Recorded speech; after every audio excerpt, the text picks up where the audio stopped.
Hi there.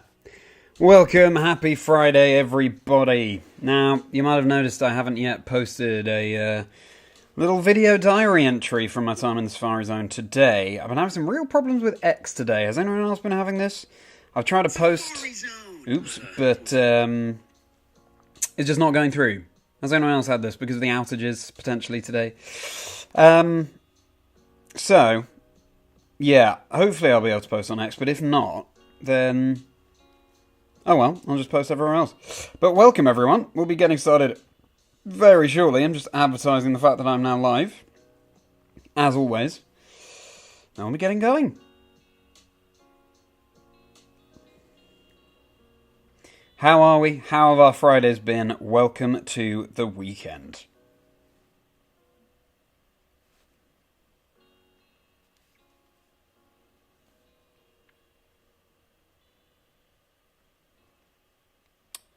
There we go.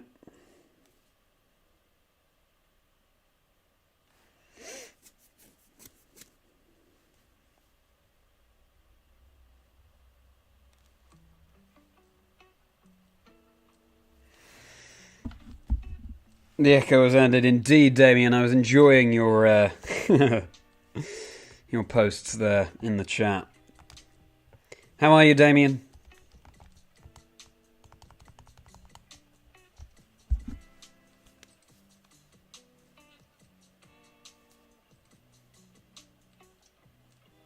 Hello, Ace. Oh. I'm glad that all is well, though, Ace. I've just read your message. I'm glad all is well. Okay, well, nice. I hope you enjoy a chill weekend before you start travelling.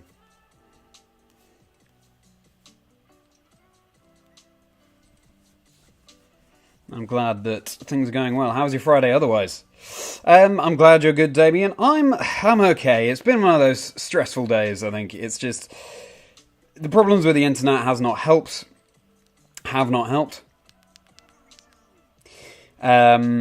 Recorded with Kirk Dubé, Doob Snacks for the podcast, which was great. Just, I don't know, just things took longer than they should. I released Bologna today, my vlog from the last European event of the season for 2024, which is great. It feels good to get that out of the way, but yeah, just everything has been a little bit delayed, a little bit, felt a bit pushed for time today. But, oh well, here we are. That's behind us. We are chilling. And the problems with X have not been helping, I've got to say. I wanted to advertise the fact that I've now released my Bologna vlog, but oh well, hopefully things will be back to normal tomorrow, and we'll be able to then. But anyway, how's everyone else's Fridays been? You got Shiny Scatterbug, congratulations, Ace, that's fantastic news. That's, yeah, what a relief. Remind me how long you've been doing that hunt? But still, what a fantastic find. Congratulations, Ace.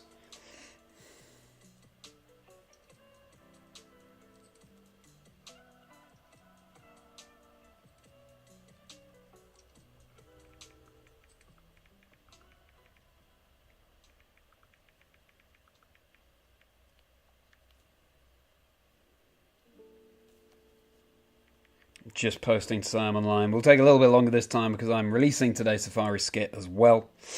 Yeah,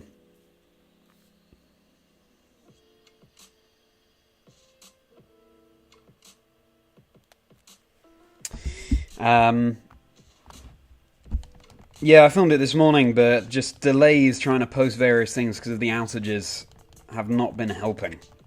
Your day's been alright. You've just been chilling. Gonna have for a walk in about half an hour. Fair enough. Thinking of picking up Japanese hot gold with Poker Walker. Oh, very tempting, Damien. Very tempting. Poker Walker as well. Very cool indeed. And hello, Jake. Welcome. Happy Friday. It's time to chill out. It has been... yeah, it's a relatively stressful day, as I was saying. But we're here now.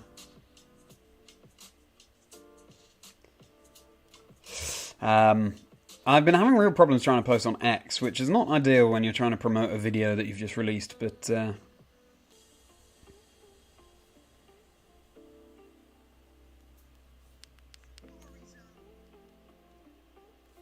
let's see if X is going to work for us tonight.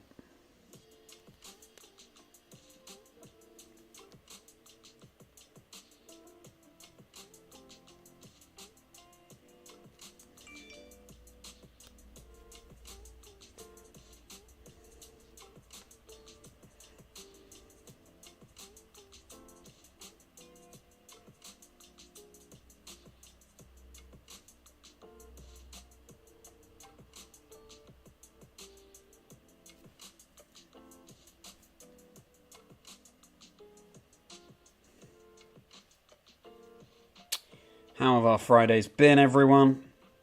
Thank you for joining, everyone. See if we can post on X, shall we?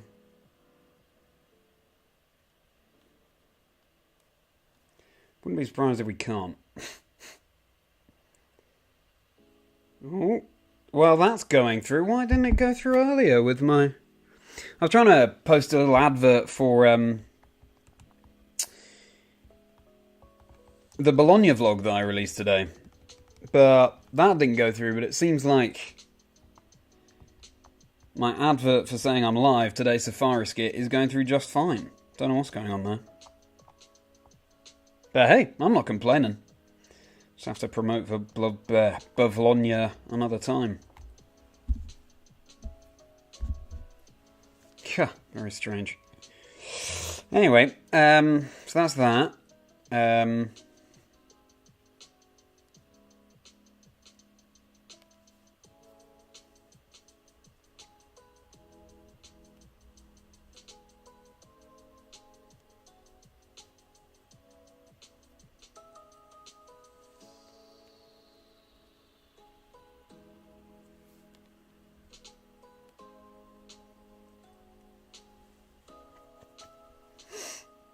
Another 7-star Pikachu defeated, Damien. Excellent stuff. You must be harvesting so many rewards from that.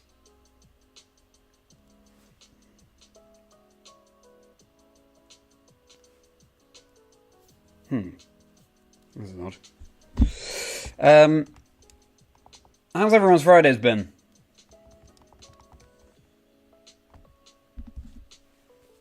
Two Salty Herb Mysticas. Very nice. Very nice, Damien. Great. Okay.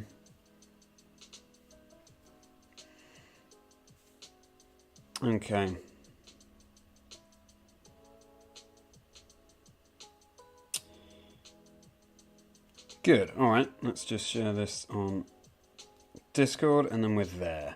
We're there.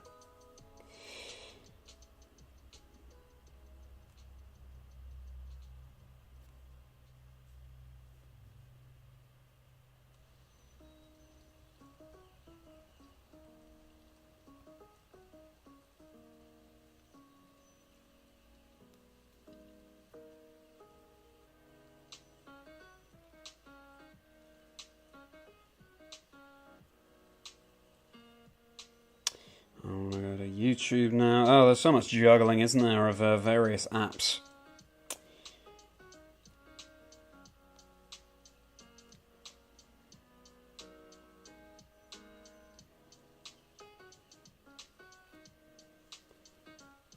Good.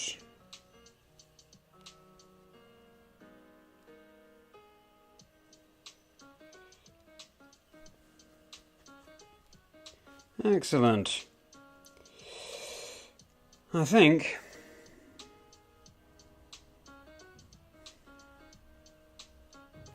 we're there. Thanks for bearing with me, everyone. If you want to see today's Safari skit, today's video diary entry from the Safari Zone, then it's just been uploaded. You can take a little look. I ran into Pokémon Trainer Red. Yep, the Pokémon Trainer Red. Very optimistic individual. Which, when you're so deep into Safari Week, not always welcome, managed to put a smile on my face. You have Pokemon you want to level up, so using some... I see, yeah, just getting those resources, Damien, that is something that the raid events are very good for.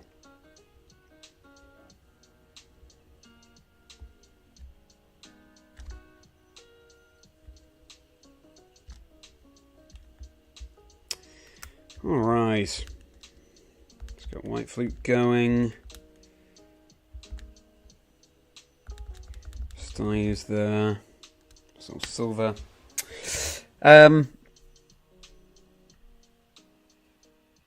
Dynamite, your Hisuian Electrode is currently being fed candy before it explodes. Nice!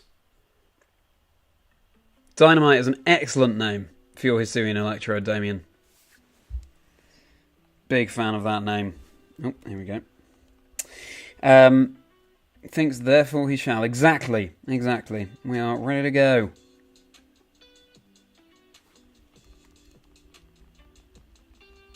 How are we doing, everyone? How have our Fridays been?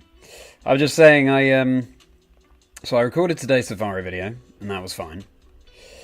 I then got my Bologna vlog ready to release. Feels good to have released that. It was about time. Just various things. You know, the first half of the week is always so busy with podcast stuff. The past few weeks I haven't really been able to just get it over the line, but I did today, which felt good. But it did delay things. I had my recording with Kirk Dubé, Doob Snacks from Pokémon Unite for the podcast today, which was a great chat, a lot of fun, as you can imagine, from Doob Snacks.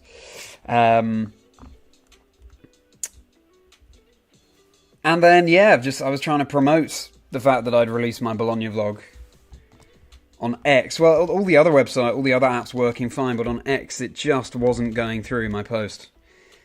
And yet, I was able to post online with my Safari skit today, so I don't really know what's going on there, but I'll just have to advertise Bologna tomorrow. So yeah, it was a little bit frustrating. And that delayed releasing the skit, that delayed starting the stream. You know, one of those days. The outages presumably had something to do with my problems with X today, but not sure. But, yeah, so a busy day, as ever, in Chazindra's Chocolate Factory. But that was the day. This is the evening. We are here.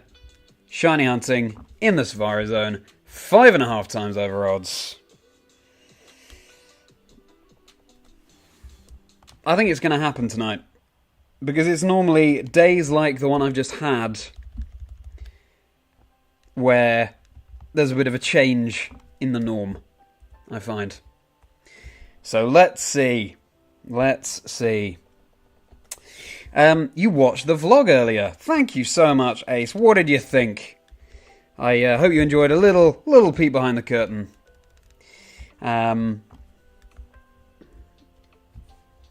That's something I really want to help people who are interested do. People who want to get a little sneak peek behind the scenes of these events. So I hope you got something out of it, Ace. Hope you enjoyed it.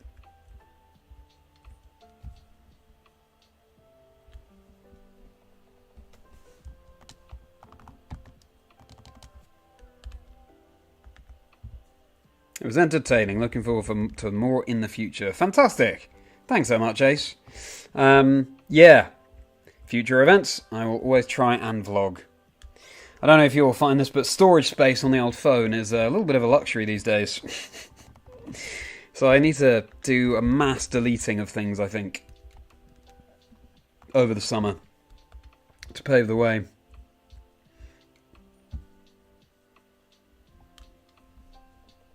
Terra Ice, Sassoon Electro does sound fun, Damien. Sounds fun, but I'm not sure what it's helping with there. You change an ice weakness into a resist, but you're still weak to fire.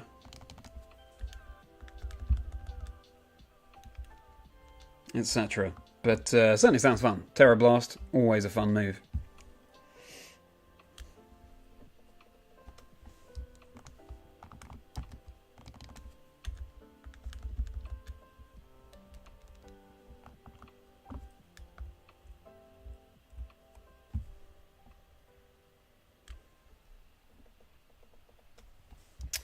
Oh yeah. True, yes, Ace. Yeah, I could get a GoPro. I could use a separate camera. That's a nice idea. Yeah.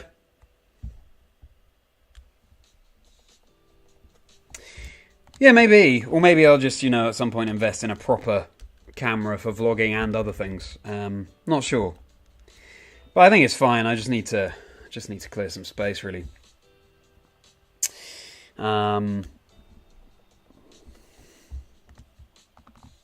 But you're right, it is nice to separate the two, your phone from being a main camera.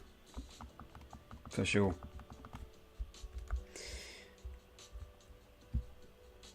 Terra normal and explosion. Yeah, exactly, Jake. Whew, big damage. Well, hello everyone. If you're just joining the stream, I am Charlie Merriman. Merri by name, merry by nature. And we're still in the Safari Zone with 5.5 times overodds. You might have just seen the video I posted where I had a run-in with Trainer Red. Pokemon Trainer Red. Incredible. You can check that out, that little clip out on on my socials, which are linked below in the description.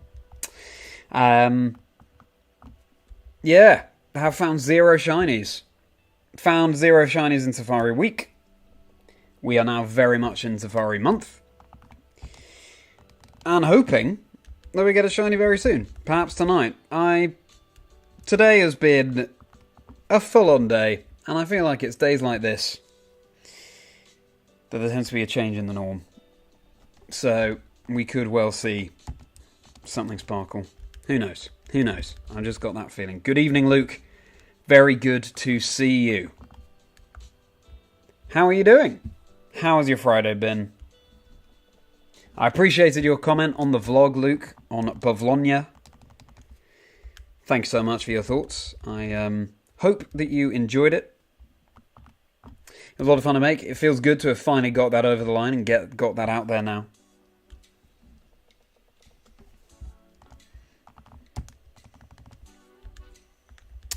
We've also got a new playlist that we're playing tonight. A new Stream Beats album called Prime, which is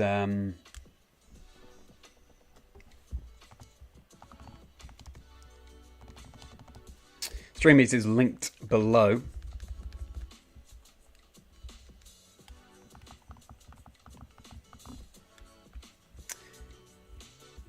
Hello, Night Kitten. I'm going to have to ask you to stop spamming the chat, I'm afraid.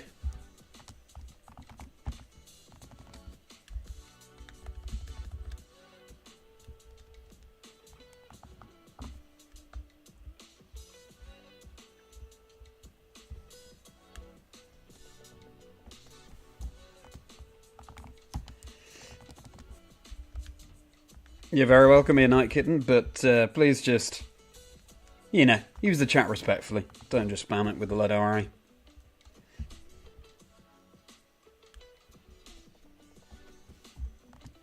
How's your Friday been, Night Kitten?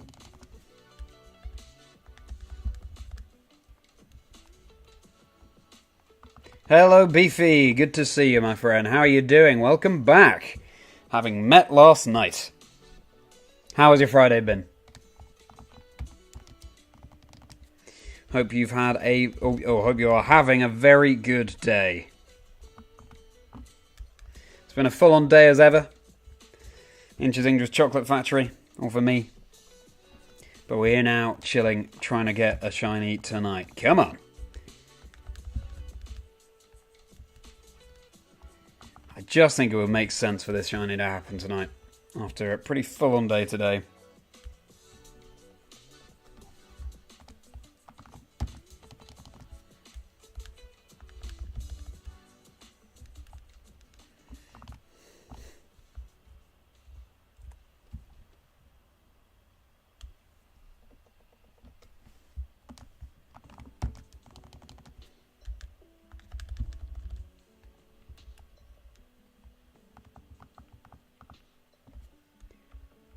One eye for every day I've not got a shiny. Ah, well, that's a good way of looking at it, Luke.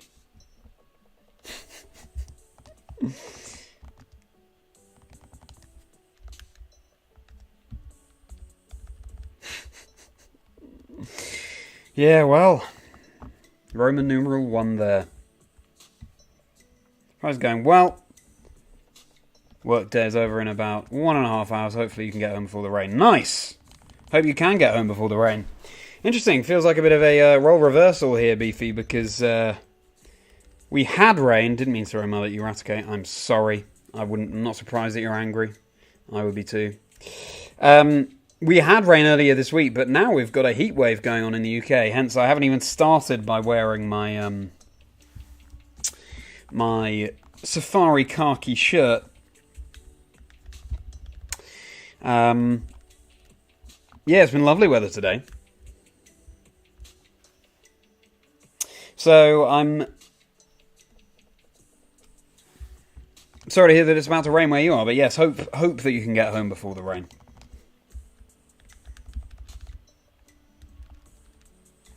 Prying eyes in the chat. Very good, Jake. Very good, my friend. If you haven't yet checked out Bologna that I released today in my vlog casting the Bologna special event at the beginning of June, then it's on the channel right now. Published it today. So I hope you enjoy. What are everyone's plans this weekend? Can't believe it's Friday again already. What are we all up to? Flying headphones. Thank you so much for popping in the chat. I hope I get something soon as well. Good to see you, Flying Headphones. How have you come across the stream today? Are you a shiny hunter, competitive player, casual player? Very good to see you. You love the latest Instagram video, really showing my range. Thanks, Luke. Yeah, well, of course, I don't know what you mean by my range. I just ran into Pokémon Trainer Red, who speaks with an American accent, but yeah. I thought it was time for a new character. It was a lot of fun to make.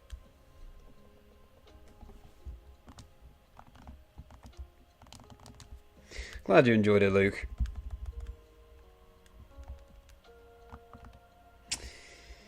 We've had blistering heat this week, so yeah, very nice. I'm glad that you've got some rain in that case. Just driving in the rain, that's fair enough. Driving home, especially on a Friday. Rain equals good sleep. That's interesting, Beefy. A little bit of, yeah, soothing sounds outside the window to help you sleep. It's a very good point. Very good point. Range of emotions. Oh yeah, true. Range of emotions as well as... yeah, exactly.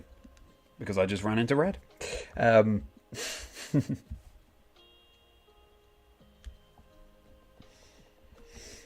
Mostly I'm saying my interviewing commentators are very much. Thank you so much, Flying Headphones. That means a huge amount. Thank you. It's been a stressful day, so that's made my day to hear you say that. Thank you so much.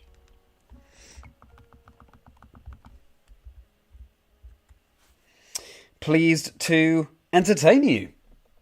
I released my latest vlog today from Bologna, where I was commentating at the beginning of June with Lee, Marcus and Jamie.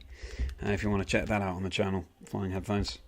So, does that mean you have the event streams on sort of in the background while you shiny hunt Flying Headphones?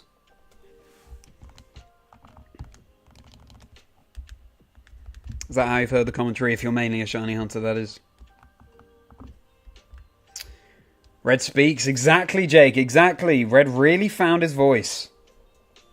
Yeah, I'm surprised as well.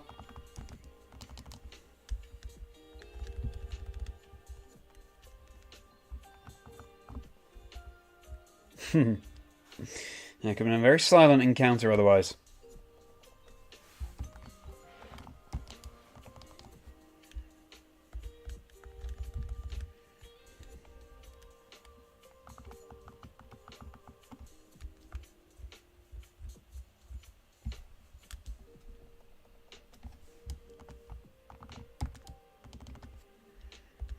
Now, Flying Headphones, since you're new around these parts, our targets are as follows. Ledibur in Emerald, Pinsir in Leaf Green, Kangas Cantoris in Fire Red, and Larvitar in Soul Silver. But obviously we can't choose what shines, we'll just have to take whatever appears.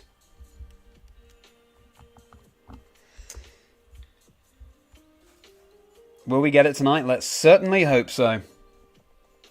You're going to be off for the evening, Ace. Well, see ya as well. Enjoy the rest of your Friday, Ace. Always appreciate you popping by. And enjoy your weekend too. Have a merry rest of your day.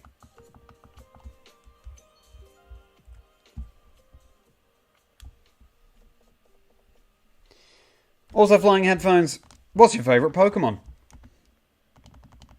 And what's your favourite shiny, if it's different? Basic questions we need to address here.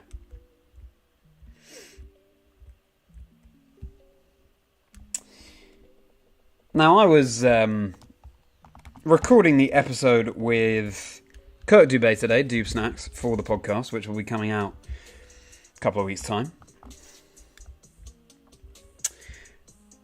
Kirk is a rugby player, which I find fascinating because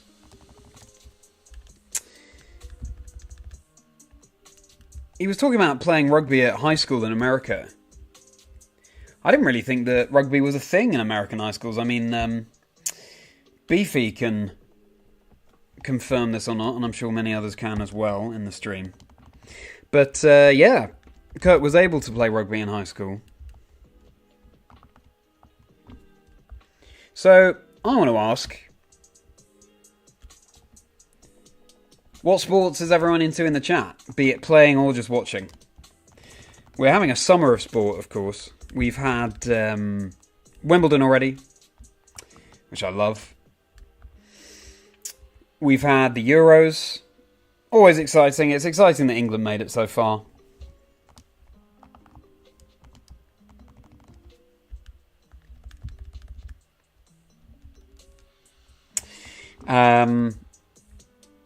We've got the Olympics coming up. And Jake, rugby isn't as popular as American football, but you do play here. Okay.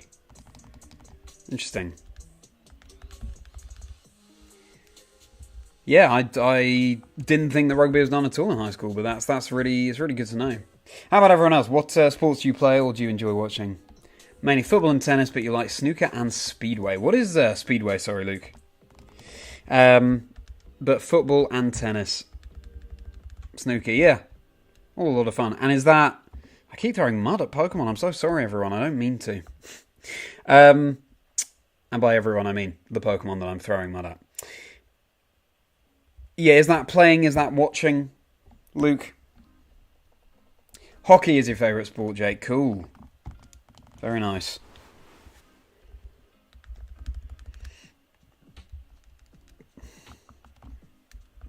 Used to watch NFL. But you don't anymore. NHL, but the time difference is too tough to keep up. Yeah, fair enough.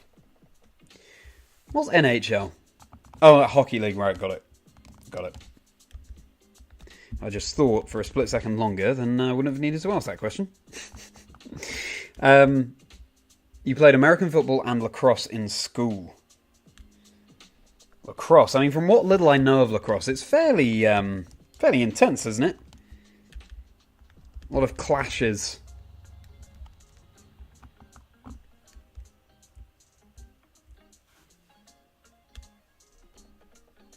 Speedway is basically bikes driving around a dirt track circuit. Oh, right, okay. Yeah, no, that is ringing a bell, actually.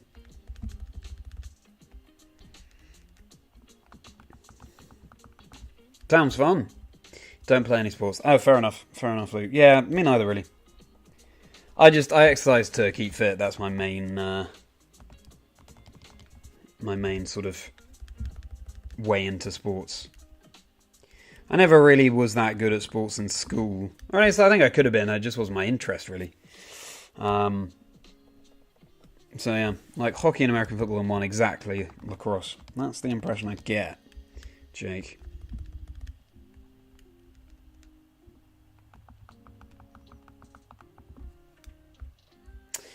Your high school didn't have rugby, you wish it did. You might have tried out. You mainly watched the Premier League with your local football club. Kind of like baseball too. Fair enough.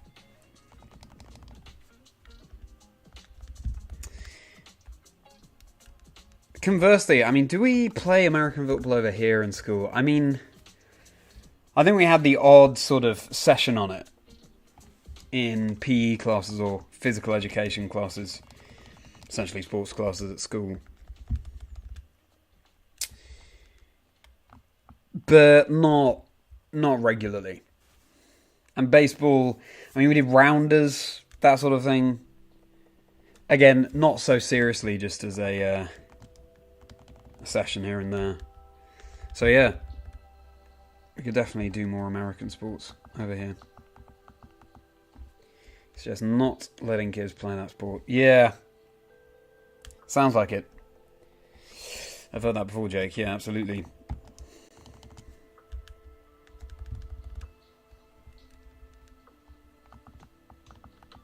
American football pretty big at university level. Oh yeah, absolutely. I remember going to. I visited my friend who was at the University of North Carolina, Chapel Hill, and this was back in 2015. He was in his final year. Me and my friend Jamie, who's sometimes in the chat, actually, we went to visit, and I was just blown away by, I mean, most things, but obviously the sporting facilities at American universities are absolutely incredible. The stadia and the, in fact, not just sporting, the student theatres as well, I mean, huge. And of course, it's such a massive thing over there. And like in the college shop, which by the way was like 2 or 3 floors of UNC merchandise, cardboard cutouts of the American football team players.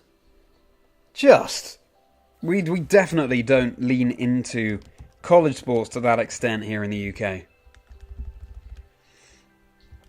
Really mind-blowing.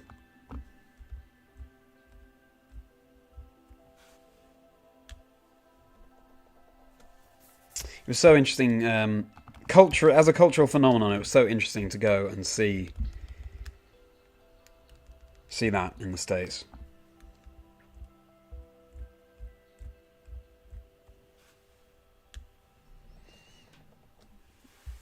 Remember when the UK had a fairly popular American football league in the 90s? Oh, right.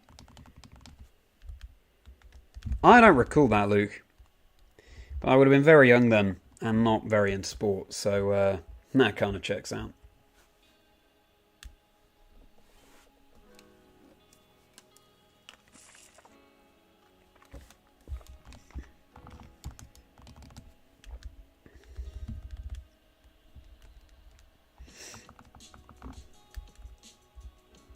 How about anyone else? Any sports you played or watched? It was great to hear earlier that Ace found that shiny scatterbug. I'm looking forward to talking to Ace about how many encounters and so on.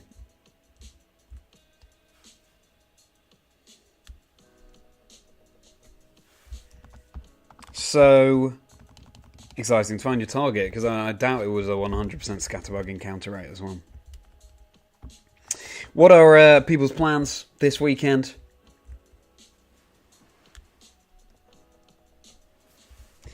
I am going to be going for a forest walk with my girlfriend, which I'm very much looking forward to. Always exciting to be in the forest. Other than that, no massive plans. Which is welcome too. Need to take a little bit of time off, I think.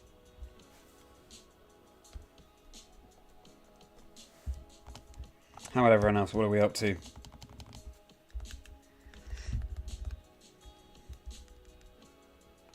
Never been a fan of American football, beefy.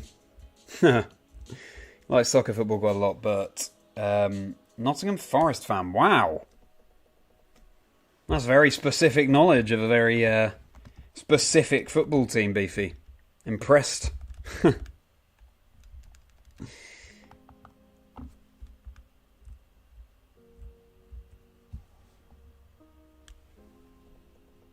How come you're a Nottingham Forest fan?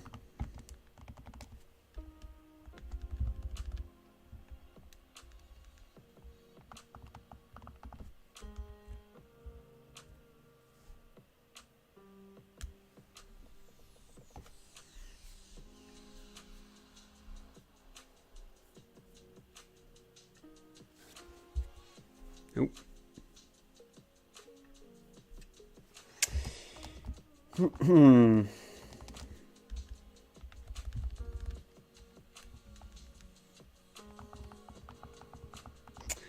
a lot of weekend plans. Shelby and you will probably laze around. Periodic naps all weekend. Nice. Enjoy your time off.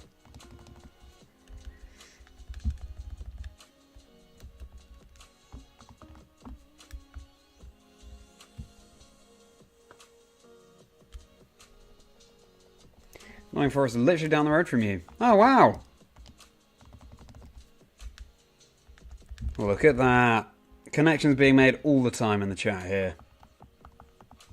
Just going into that team when you started getting into football. Fair enough. Special place in the heart, yeah. Sometimes it's just our first encounters with these teams, and that just sets us off on that path, doesn't it?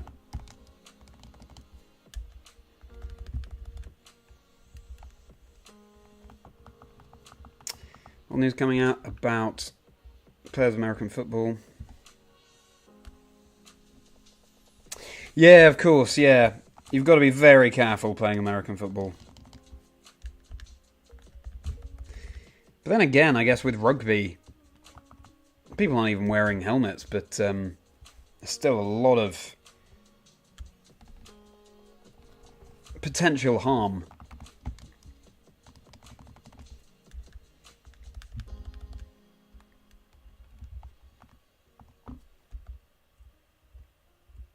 But yeah, that's a really good point, Jake. Really good point. There was a film released about that, wasn't there?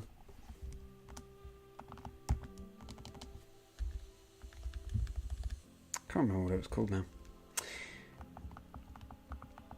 City Ground. Normally watch Forest, Liverpool and Wolves matches. Forest is number one for you. Wow. Impressive knowledge, Beefy. Gotta say. Of UK football.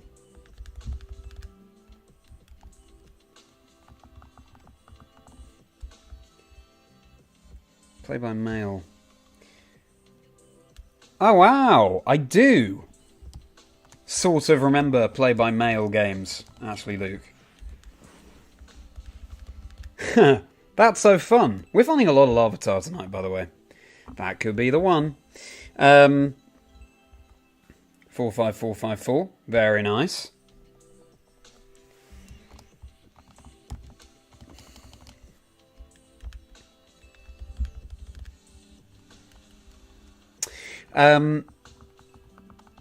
You always got Nottingham Forest. How interesting.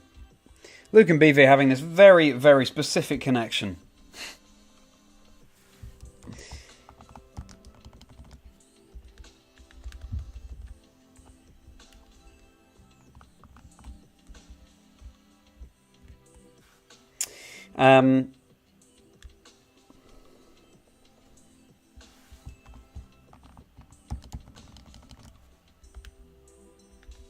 What was I about to say?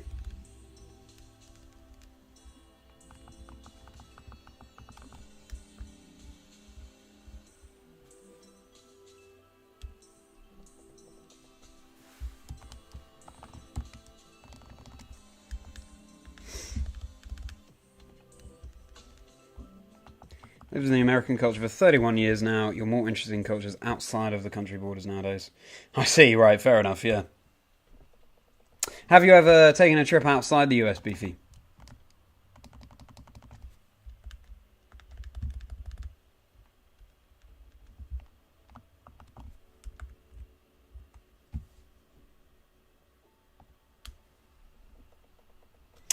If you were to spend the weekend with any Pokemon, which Pokemon would you want to spend it with?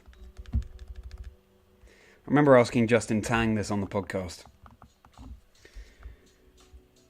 Not necessarily for the weekend, but just hang out with for an hour. Yeah, it was a community question for him, actually, I think. He said Vanillux. When it's hot, just take a little nibble. Hopefully it regenerates. It doesn't get Regenerator as an ability, I don't think, but it's a fun answer. As long as the Vanillux lets you take a little bite. Which Pokemon would you want to spend a weekend with? I mean, Snorlax would be a good influence in terms of getting you to chill out.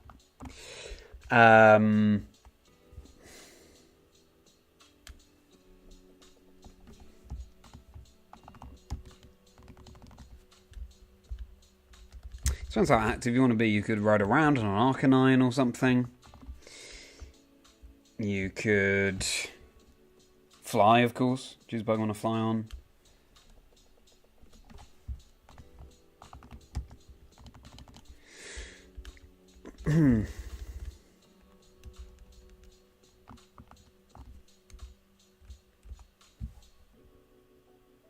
Go to a concert with the Jigglypuff? I don't know. You haven't got to leave the country as of yet, Beefy.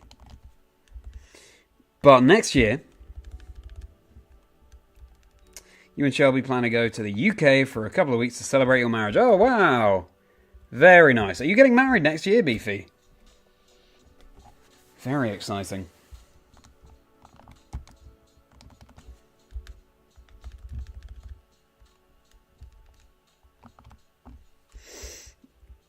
Spinder, you'd want to hang out with Damien. How come? You spent a weekend with Medicham. Meditation and martial arts. That's a really good answer, actually. Sort of encapsulates the balance that you want in a weekend, right? You want to earn your rest. Do something productive that isn't work. And then chill out with some meditation. And yeah, Snorlax for you, Jake, so you can finally get a good night's sleep. Hope your sleep hasn't been too poor recently, Jake. Hope you have a very good sleep tonight when you get there.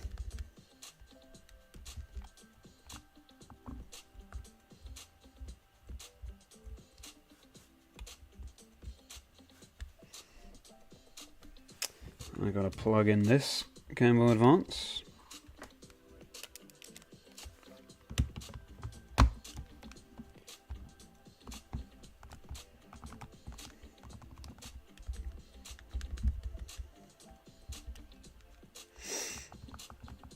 Getting married as soon as you buy a house, which you're trying to do.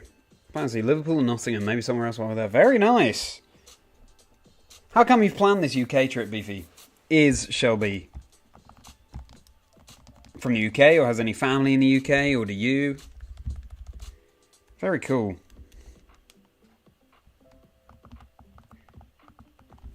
Spinder and you can just have a fun old time, Damien.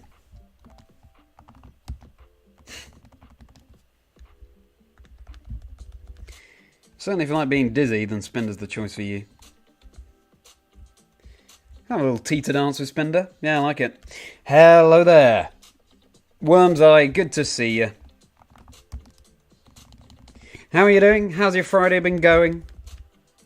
Welcome to the weekend. What is new with you? Always a pleasure to see you. Replacement batteries for the SP, yes. Yes, Jake. In this black Game Boy Advance SP, I replaced the battery about 2 years ago now. Yeah. I think I found one on Amazon or something like that. In fact, it might have been a package, a battery for a GBA SP that came with the tiny screwdriver that you would need to replace it. So yeah, they're out there. You're wondering who left Earth's oven on, Worm's Eye? Yeah, fair enough. It's nice to have a little bit of warmer weather after some of the wet weather we've been having recently. But yes, there's no way I was going to stream wearing my khaki overshirt today. Need to chill out. Your SPs have a hard time holding charge. Yeah, so I think you should be okay, Jake. You should be able to find something online.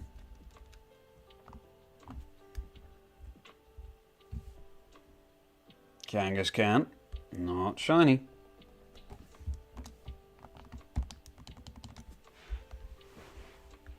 Your lineage goes to UK somewhere, Beefy. Interesting.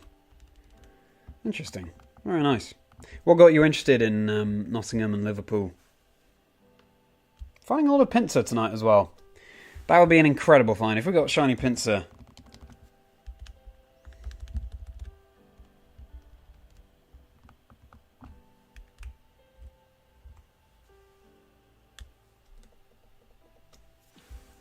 I'm pretty ready, everyone, I've got to say, to start a new chapter for the streams.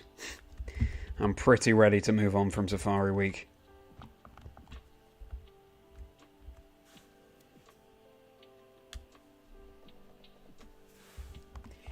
Let's see if we can do it tonight.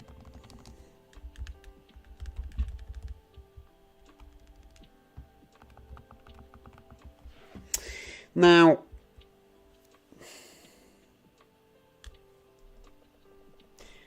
does everyone have a favourite Pokemon move? Favourite Pokemon move?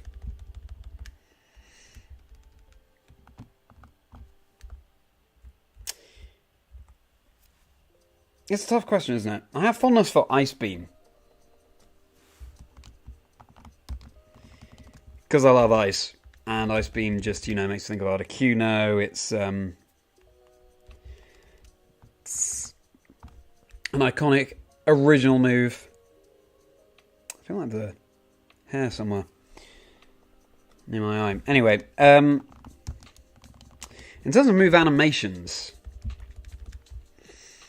I'm a big fan of Calm Mind. I think that's done so well. Black screen, bloop, drop of water. Yeah,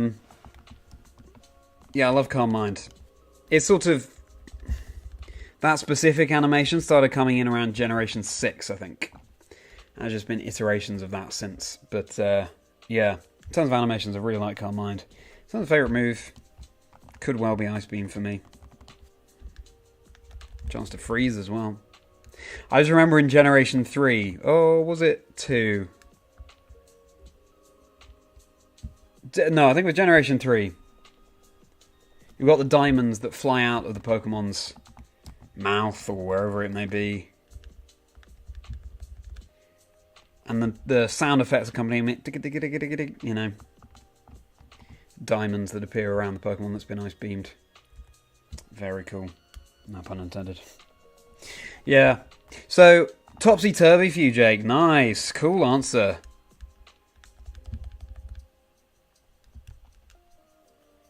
Malamar.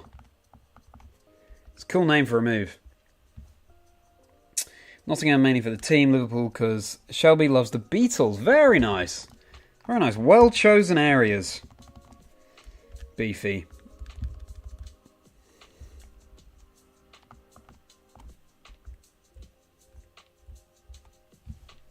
That's very exciting. Nice to have a plan in place already for next year. Like Hyper Beam sound and Rage Fist nowadays. Hyper Beam is an iconic sound, isn't it? Sort of thing. It's very hard to replicate via a human voice, but that sort of thing. I know exactly what you mean.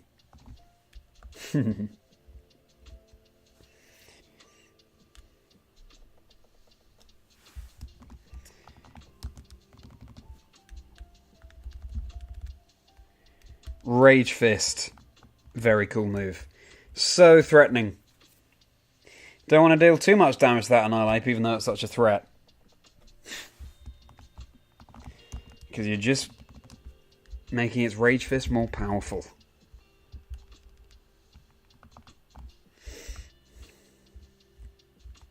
Dark Void in Gen 4 for you, Damien. The original animation of that move. Oh, it's been a while since I've seen Dark Void's animation in Generation 4. Maybe I never have, actually.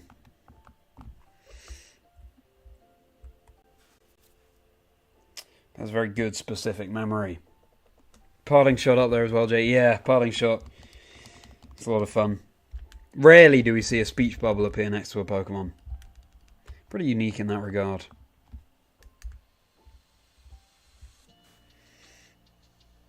Shelby's a singer-songwriter. Oh, very cool. They influenced her quite a bit. That's great to hear. You and Shelby enjoy your music, don't you? Really enjoyed the little clip that you put in the Discord community earlier, Beefy.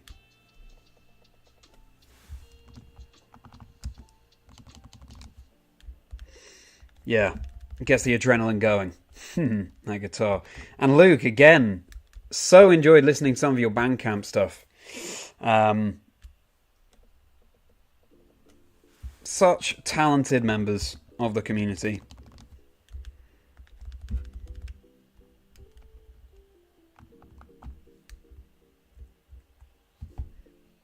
Looking forward to listening to more of your music, Luke.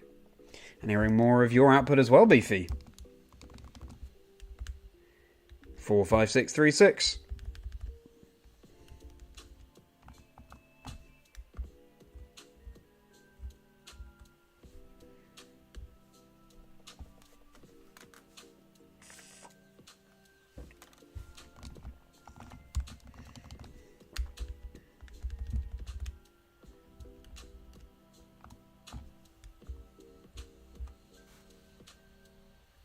No worries, Luke. Yeah, no, I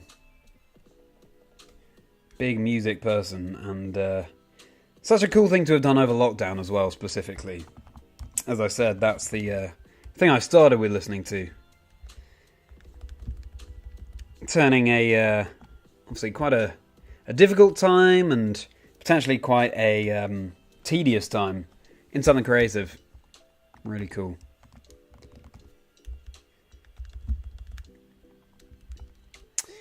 Guitar playing is how you won her over. Haha! Very nice, Beefy. More towards the heavy side of music. She likes more pop and acoustic. Well, you've got to complement each other. It's good to have different music tastes because then you'll learn from each other. You'll influence each other. Because I'm sure even though you're not so into each other's music tastes, you'll still pick up on things and you'll incorporate little musical riffs and so on into your own music.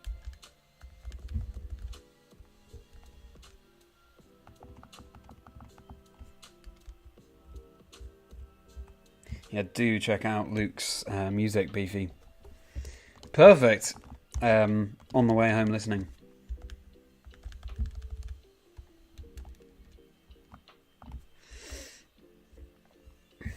Okay, everyone. Behind Pokemon, what's your most played game? What's your most played game behind Pokemon? I mean, my gateway game, the first game I had was Spyro the Dragon, which I loved. I play so much Pokemon, it's quite hard to think about what else might lay claim. But over the years,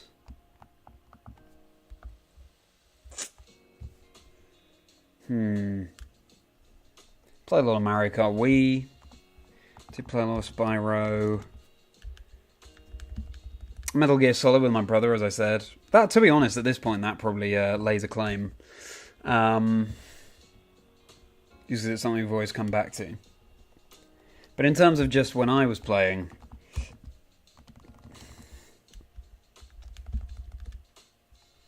Prince of Persia here and there. Ooh, Shadow of the Colossus. I loved. I don't know if anyone here has played Shadow of the Colossus. Fantastic. Game a good 20 years ago now. Riding around a very peaceful landscape. You have to do battle with these massive moving mountain type creatures.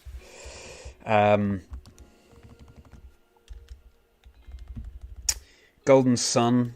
Put a lot of time into Golden Sun. I'll probably say Golden Sun, actually. That's probably the game that I played next most avidly.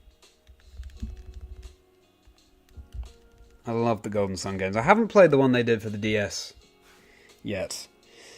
Just the two they did for the Game Boy Advance, but those were such deep games. Wow. Huge. Vast worlds they created. So many things to do in there. Dark Souls 3 for you, Jake. Okay, cool. You like Zelda games. Binding of Isaac is really fun. Animal Crossing for you, Damien. Yes, that makes sense.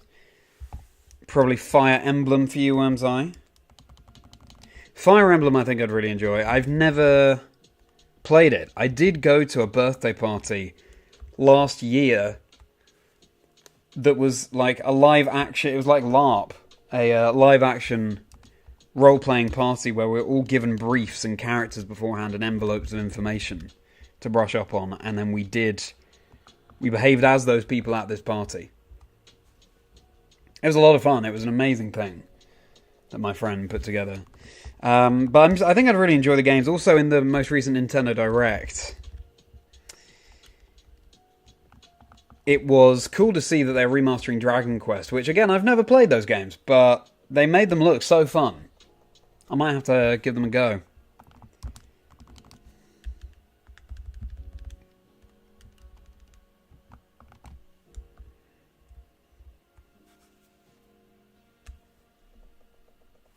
No idea how much you played Wild World, which was a lot in 06 to 08.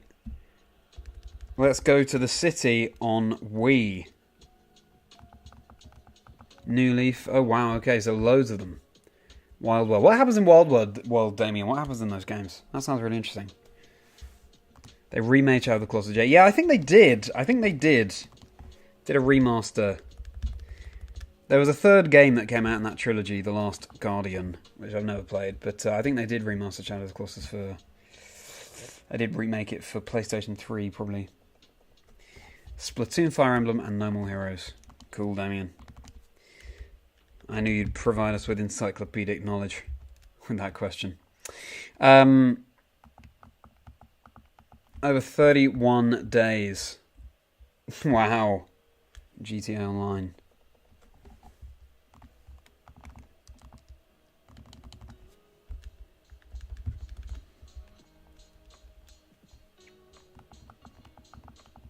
Impressive. Star Fox 64, probably your favourite game. Wow. Remind me what that's all about, Beefy. Star Fox 64. I've definitely heard that name. Magnus, hello. Good to see you, my friend. How are you doing? How was Friday? How is it going?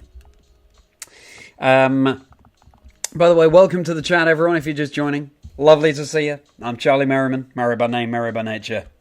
And you are all very welcome here in the stream. Do like and subscribe if you're enjoying. All these things really help out us content creators. And I've got all sorts of content on the channel that you can check out. Just today, I released my vlog of the Bologna special event that happened at the start of June. So I hope you enjoy checking that out. I have my podcast, Chazingdra Chats, where we take a stroll through the life stories of people in the Pokemon community and discover the 6 Pokemon on their dream team along the way. Well rehearsed spiel there, as you can tell. Plenty of episodes there. 15 currently released. This week I released my episode with Out of Pocket, the NAIC Pokemon Go champion. And plenty more on the way. Loads to catch up on there. Beefy, speaking of that, how's your catching up on Chazingdra Chats going?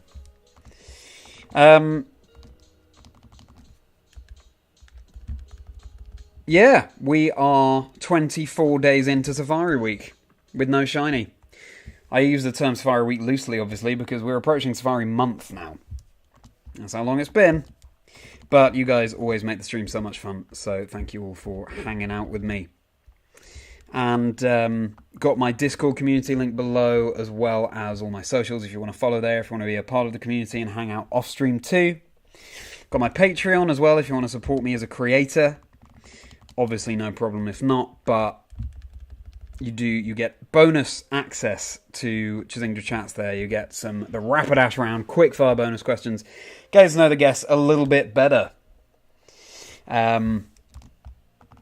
So that is the perk that you have access to if you do subscribe to the Patreon. But fundamentally, just appreciate you all hanging out with me. And in terms of the Bologna vlog, yes, I commentate competitive video game events for Pokemon. And I try and do a travel vlog of the events that I'm at. Just to give people a little peek behind the scenes, which is always good fun. So yeah, do check out that video. But for now, let's hope I can make your day merry with this stream. We're talking about games besides Pokemon that we really enjoy. And there's obviously so much today. I've just placed in a vote for Golden Sun, that series, if anyone else is familiar with that. Travel a wide, fantastical world. There are little creatures, which is where, you know, the crossover with Pokemon kind of, or my liking of Golden Sun kind of comes in, called a genie. You embody the elements of earth, air, fire, and water. You wield those powers. It's very much open world. It's very much, well, I guess not entirely open world, but it's not just level based. Really intricate plot in those games. Well-defined characters. I think I still have the instruction manual somewhere. I think it's always a good sign when a game has a thick instruction manual, you know? You think, oh yeah, I'm in for a treat here. There's a lot to uncover. So any other Golden Sun fans, please do make yourselves known. Now...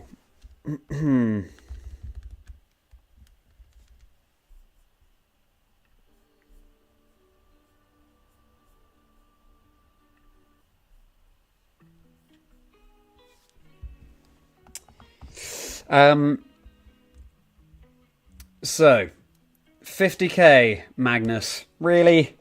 Do we really think 50k is happening? Please no. Please no. So previously, I've been thinking, you know what, I kind of want to reach 40k, for example. 50k, I actively do not want to reach. I want the shiny to come within the next, well, nearly. Within the next, 4,000 encounters, because we're nearly at 46,000.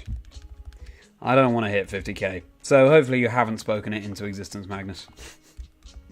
RuneScape, of course. That's your most played game, you bet, Jake. Fair enough. I think I said to you before, Jake, that Nick lives the episode 11 of the podcast. Big RuneScape fan. Do check that out. But maybe you have already. I think I remember saying that to you before. Still waiting for the Battle Revolution remake, Magnus. I personally have never played Battle Revolution, actually. But I'd love to have that experience. In fact, Scarlet Violet are the first Pokemon games I have that can be played on a big screen. I never had any... I never had a GameCube. I did have a Wii, but I didn't have any Pokemon Wii games.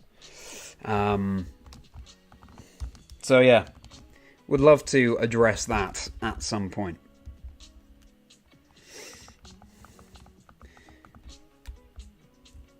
Animal Crossing went portable on the DS back here in 2006 in the UK.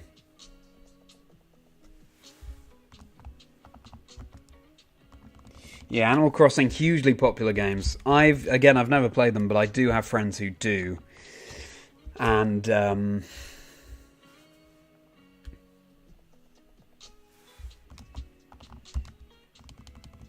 yeah, just sounds like a very chill place to while away some time.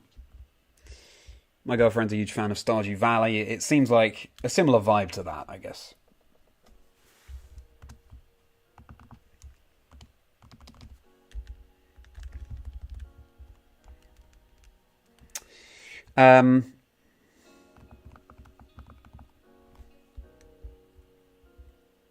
Pokemon Stadium, Damien, of course. The only other series you think of specifically, Advance Wars. Cool, I don't really know Advance Wars. And so, I'm not really sure what Reboot Camp is either. What was that all about? Worm's Eye. Question, Luke, I think you've now caught up on it, but the question was games other than Pokemon that we have a particular passion for or spend a lot of time playing. I know that you and I have talked about Golden Sun before, Luke. Yeah, it's interesting. I think I tried another playthrough of that good few years ago. But if anything, I was like, I just don't have the time to commit to Golden Sun right now. It's a game where you need to keep up the momentum. You really need to be up for an epic adventure. And at that time, I just wasn't. But maybe at some point soon I will be.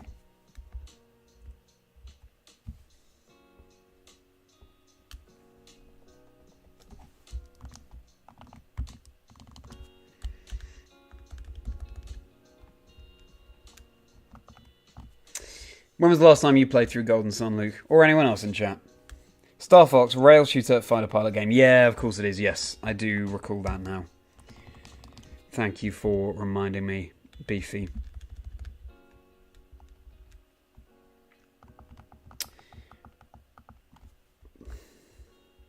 Championship Manager, a 102. Wow! Specifically that one. That's so interesting, Luke. Championship for which sport? I assume it would be a sport. No More Heroes is your favourite franchise. Interesting, Damien. Yeah, again, I don't really know what No More Heroes is either, actually.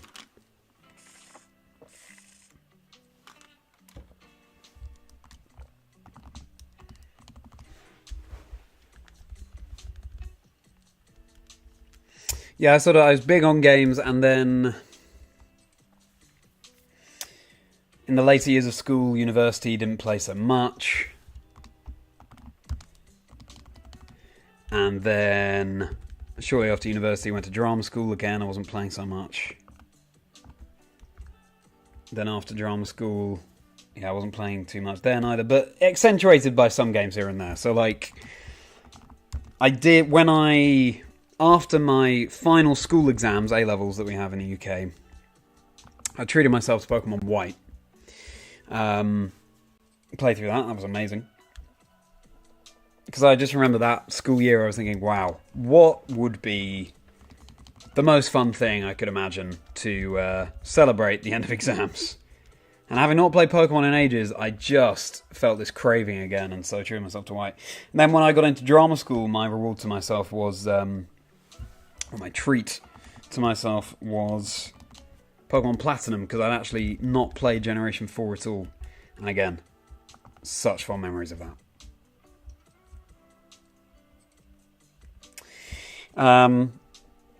So yeah, accentuated at points, but played games mainly when I was younger. And then obviously got back into Pokemon in a big way over lockdown. And that sort of led to where I am today. You love Ginny, of course you do, Luke. Golden Sun fans unite. LMA Manager 2004 was your favourite Football Manager game. Yeah, they're very popular franchises, aren't they? Footy Manager games. Our friend, it seems like a game that you are so into. So into. I don't think I've ever known anyone be so into any particular franchise as I've known people be into Football Manager, which is just, yeah, not something I played. I can see why it would be a lot of fun. I'm just, yeah, not massive into sport, so...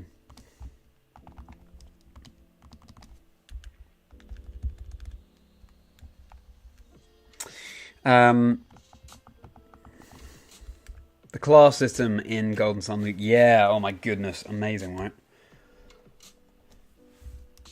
You switch them to Ginny, change your character's class, access to new moves, abilities. Oh my goodness, so cool. Now that's something, if I were to play through Golden Sun again, I would look into more deeply.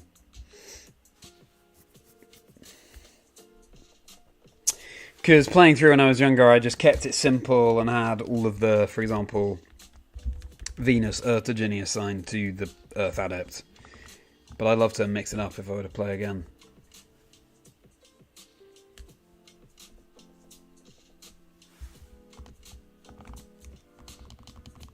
I think you had an LMA game for PlayStation 1, Luke. Taking your PlayStation 1 on holiday to Brighton?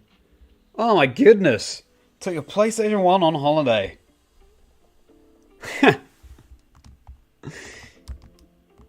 That's incredible. That's good commitment. That's living the life. Having your TV console plugged into your hotel room TV. Incredible.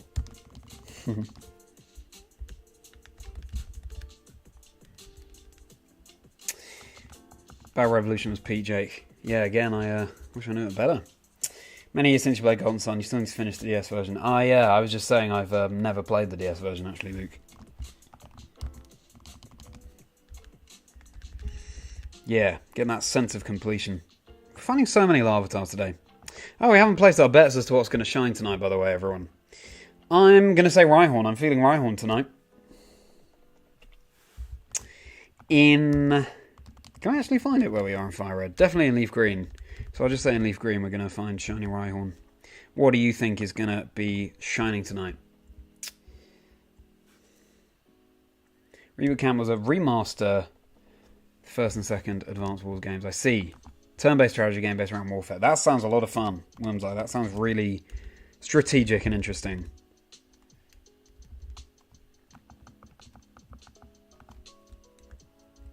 Championship Manager is the predecessor to the Football Manager series. I see.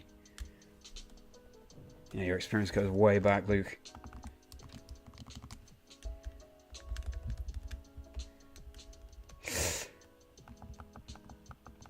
Oh, yes. Strategy guides on websites. Yeah. I know exactly those days. Or when you're stuck on a game, looking them up, or like hidden things. That was always a special time. Discovering This whole new element to a game that you never knew was there. Tell you what, I forgot that I used to play a lot of Dynasty Warriors. Dynasty Warriors 5 in particular. I was very into that game. I played with first a friend of mine from school and then my cousin. We played a lot of Dynasty Warriors. I remember one incredible, was it Boxing Day or New Year's Eve? Something like that. All the family together. And we always spend Christmas with the cousins. So all day,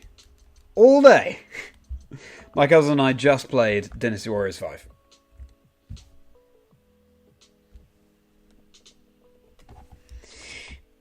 And it was the best. Obviously, we were a few years younger then. Quite a few years younger. And just bliss. Trying to unlock all the unique weapons in Dynasty Warriors 5. It was amazing. So that also definitely lays a very good claim. Maybe that is my answer, actually, to the game I played most after Pokemon. My cousin and I would always play games together, actually. Mario Kart Wii. I remember the summer that Pokemon Go came out. My cousin and I were both playing that. They were over once. We decided to just take a walk into town, see what Pokemon we could find. And that was a lot of fun. Just walking around, finding the Pokemon. Found a wild Fearow, I believe. I remember finding a wild Blastoise, actually, on a holiday to the Isle of Wight. I ran out of Pokeballs. It was obviously a very difficult capture.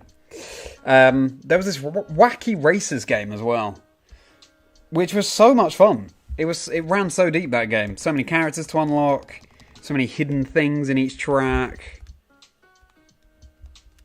Wacky Racers, the PlayStation 2, I think. Oh, those nostalgic games. Bert, hello, good to see you. How you doing, Bert? Good to see you in the chat. How did you come across the stream?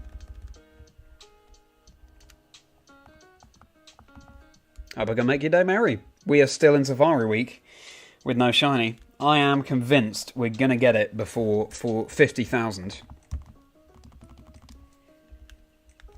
Oops, not a Pokeblock. Hopefully something shines soon. Because this is our 24th day. Safari Week is long gone. Larvitar's going to shine tonight, you think, Beefy? Yeah, makes sense. We're finding so many. So many Larvitar. And that would be incredible. I just hope we could catch it. It's not the easiest capture.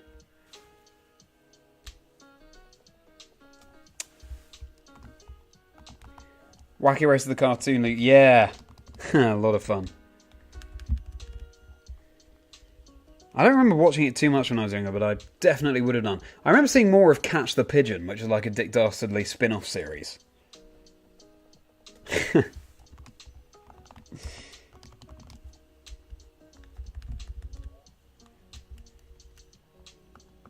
Yeah, but I think Wacky Racer maybe was just slightly before my time. Not sure. Cousin owned Wacky Racers, always used to play that when you visited. Nice, Website. Good to see that other people are aware of this game. I remember my cousin's partner actually revealed that she also used to play that game with family. It was a small world moment because we never expected anyone else to have even heard of that game. But we loved it.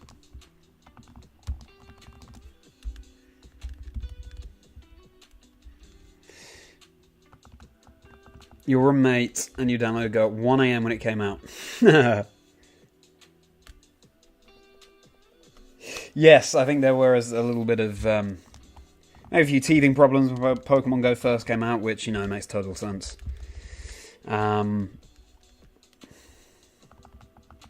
Pits go back up in January. January this year, Beefy.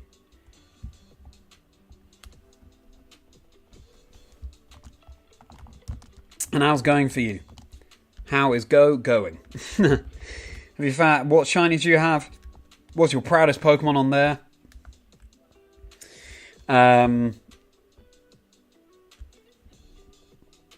Or do you just dip in casually?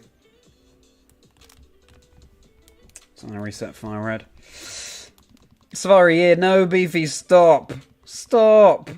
Not Safari Ear, yes, but it is the amount without a shiny. 45, nearly 46,000 encounters.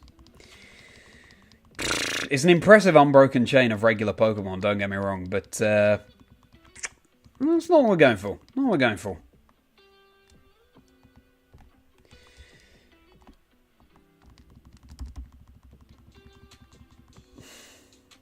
It's quite stunning, isn't it?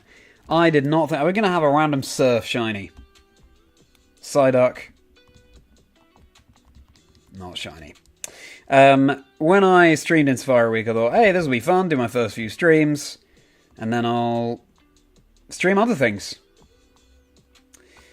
But of course, chat wants me to keep going until I get a shiny.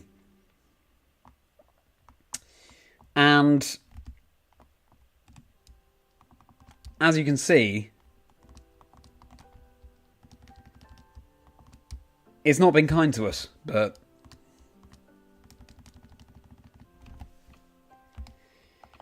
Oh dear. But chat is making it all so much fun, so... That's not to say that I'm not ready for a new stream challenge, some kind of Pokemon quest to stream, but chat doing an admirable job of keeping me company, keeping things fun.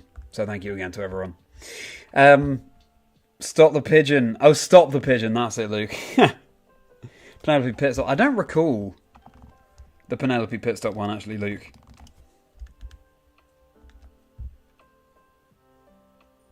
Was it not Catch the Pigeon? Maybe I'm wrong. Thank you for sending me all your luck, Bert. I need it. I need it. Are you a shiny hunter as well, Bert? What's your experience with Pokemon? Are you a casual player? Are you a competitive player? Let me know. Start over go this January. Okay, you're up to level 35 now. That's impressive. You've got a few shinies when you care about the... Your favourite one is the shiny Obstagoon. What a shiny that is. Most proud is your Seadra, of course.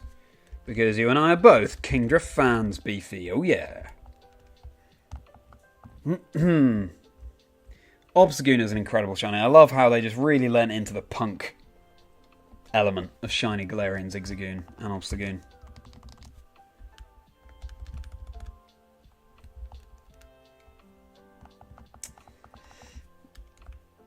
Three weeks ago, you wanted to go until shiny, but your opinions may have shifted. Fair enough, Jake. And we have broken 46,000 encounters.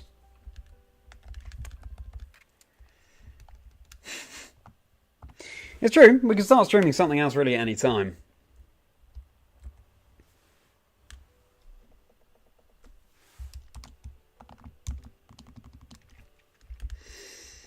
Yeah, we'll just have to see.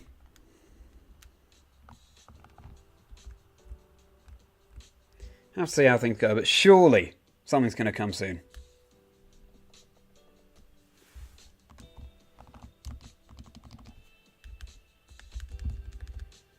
Also, though, the more of these streams I do, the more I just think, we can't stop now. We're so deep in, we can't just abandon this. What we could do, though, is stream something else on the side and then keep dipping back into the Safari Zone. Until we get a shiny. But now I've got this storyline being built up that I'm stuck in here. So yeah, all sorts of options. Let me know though, everyone, if you'd like to see me streaming something else and then sometimes streaming in the Safari Zone, sometimes not. Or you'd want something else entirely, or you just want me to keep focusing on the Safari Zone exclusively. We'll be very interested to hear.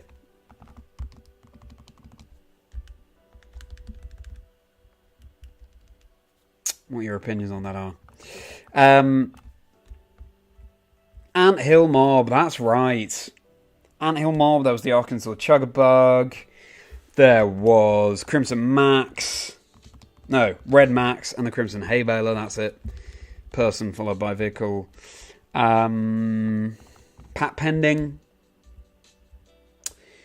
What other races were there? Penelope Pitstop, of course. There were loads. The Hooded Claw, but for some reason you couldn't race as the Hooded Claw.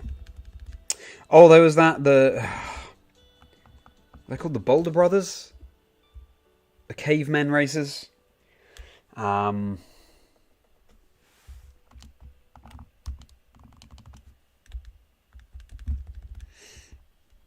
else was there? It's quite a task to remember them all now. Peter Perfect. Good job, Luke. Yeah, of course, Peter Perfect. Can't have Penelope Pitstop without Peter Perfect. Trying to remember all of the wacky races, everyone. That's it, yeah. Rock and Gravel in the Bouldermobile. That's it. Good job, Wormseye. Good knowledge. Oof indeed, Bert. Oof indeed. I'm really vibing with this new Stream Beats music we've got going. The album is called Prime. Had to vary up our background music. And hello, Sammy. Welcome to the chat. Always good to see you. How are you doing? How's your Friday going? Is it raining in Florida? Is it sunny? Either way, hope your day brightens up from being in here.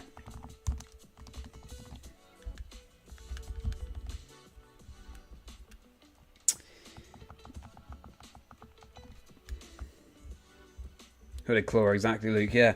Do put a picture of your Kingdra tattoo in the Discord, Beefy. I'd love to see it. Yes. Definitely put that in. That sounds amazing. Darsley and Muttley in their flying machines, but the theme was called Stop the Pigeon. Oh, wow. Darsley and Muttley in their flying machines, the theme was called Stop the Pigeon. That's so interesting. We're talking about the wacky races, Sammy, if you recall those. Which I haven't seen too much of, but I did play a certain wacky races themed video game. It's a lot of fun.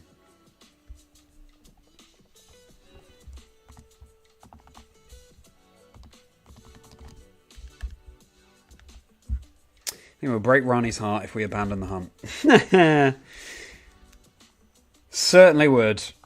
Certainly would, Jake.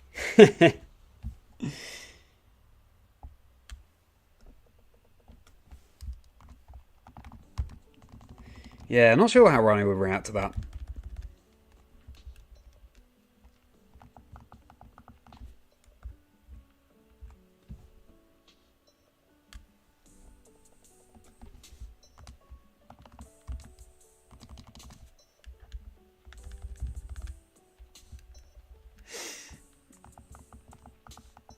You just put it in general, Beefy. Thank you. I cannot wait to see your Kingdra tattoo. Cloudy day with scattered thunderstorms.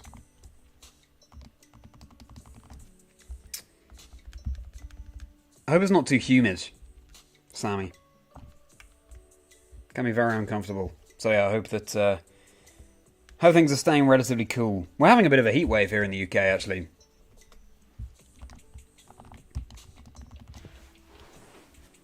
It was pretty delightful after all the rain we've been having. Now, I think it's time I got a Pokemon question going. Don't you?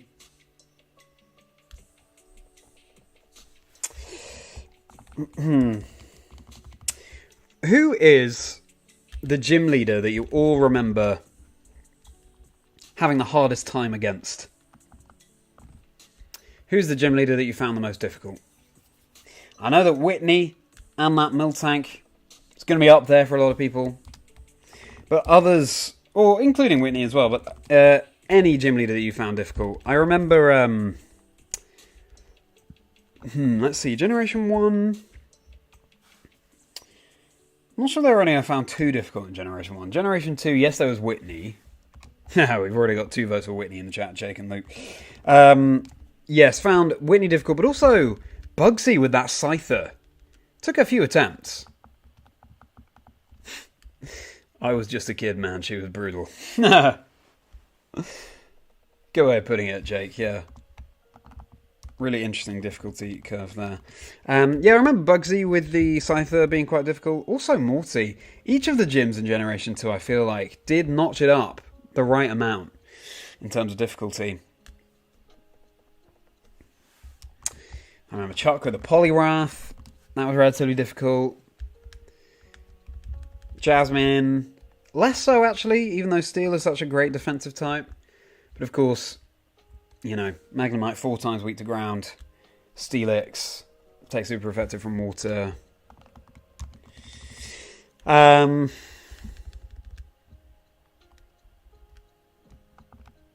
in when Steel types don't normally price, not so much. Claire and that Kingdra, absolutely.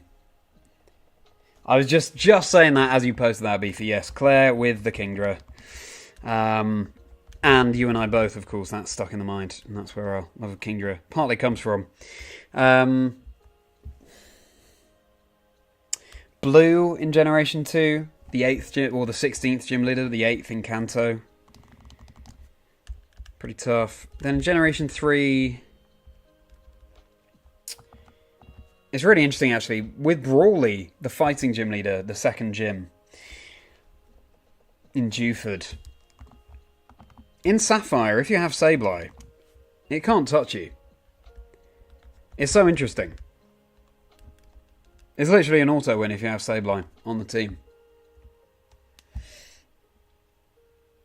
And then you use Foresight. Or do you even have to use Foresight? No, I'm not sure you do, actually. But Brawly can be difficult. Watson, sort of. Magneton, Manectric. I don't remember finding Flannery that tough. Norman in Generation 3, that's a little difficult to spike. And another normal type gym leader, like Whitney. With that Slacking, I love Slacking. Got my Slackle pack here, how you doing, Bertie? Good to see you. Always have to greet the plushy version of whichever Pokemon when it's called out. As you'll have noticed. Winona's kind of tough, but it was okay. Tate and Lies were alright, I think. Can be difficult. In Emerald especially. Sartu, Claydol, spamming Earthquake, etc. Wallace /1. I remember Wallace taking a few attempts. Gen 1, always Sabrina. Overpowered type, but the overpowered monster's overpowered. Well, I mean, that is how the equation checks out, Worm's Eye, for sure.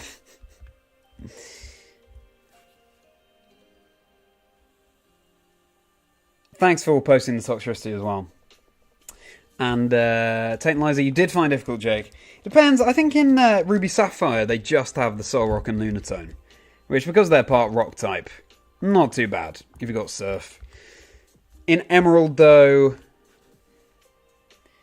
you've got to get through Xatu, Claydol, and then the Solrock and Lunatone, if I'm remembering this correctly. And that made it a lot harder, actually. Claydol very powerful at that point in the game with Earthquake.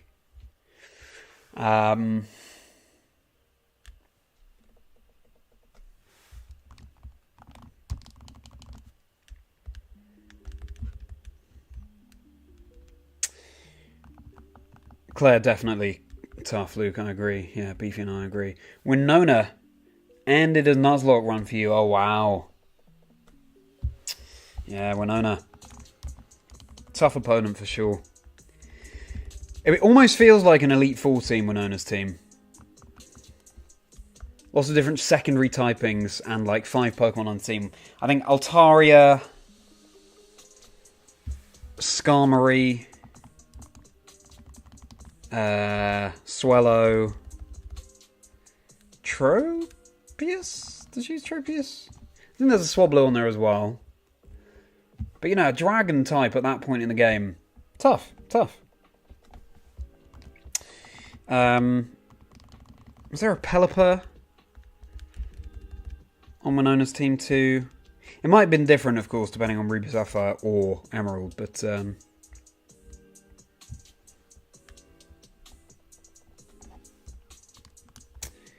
gotta get a Kingdra Plus, but if you have a Horsey, yeah, got to. Gotta get your own Kingdra plush. Look at her. That's Renata, my Kingdra.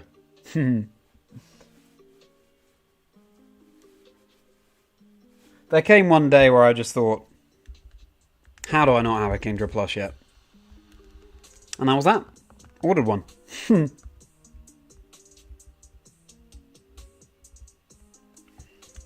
Big fan of my Kingdra plush. Gym 1 in Omega Ruby was difficult for you, Sammy. The Rock Gym.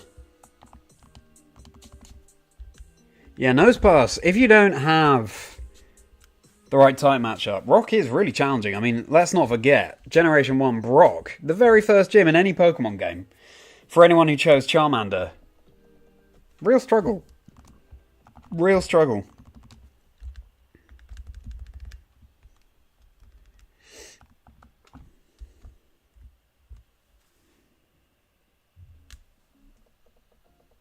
So yeah, fair enough. Very hard time with Tate and Liza and Ruby Beefy. That's interesting. Now, am I recalling correctly that Tate and Liza have... In Ruby and Sapphire, Tate and Liza just have Solrock and Lunatone. Is that right? Or am I misremembering that?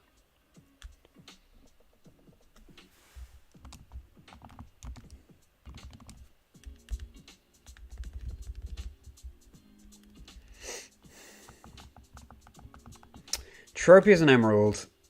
The other is Pelipper Wormseye. Interesting.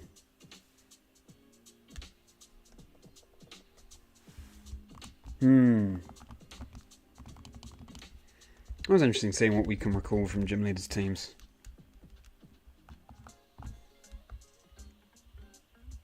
Just the Solrock and Lunatone Wormseye, yeah. Solrock and Lunatone Wormseye. Need to stop conflating my words.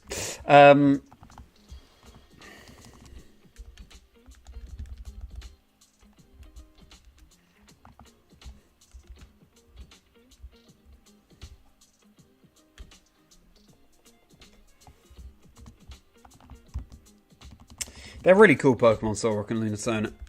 Maybe at some point I'd like to shiny hunt Solrock and Lunatone on the Equinox, which either of the Equinoxes. That's a hunt I've had in mind for a long time.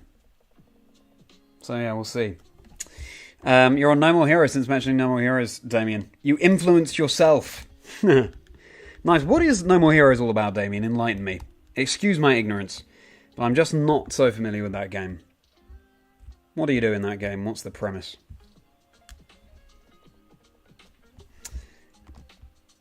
Only train the starter kind of kid. Well, yeah, then the double battle would pose some problems for you, Beefy. If you only had your starter ready to go. Yeah, makes sense.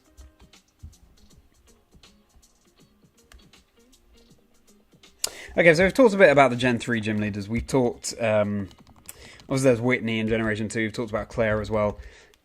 We had a shout-out for Sabrina being the most difficult in Gen 1. Let's, at least for the early generations, go by generation. So, what was the hardest gym leader for everyone in Generation 1?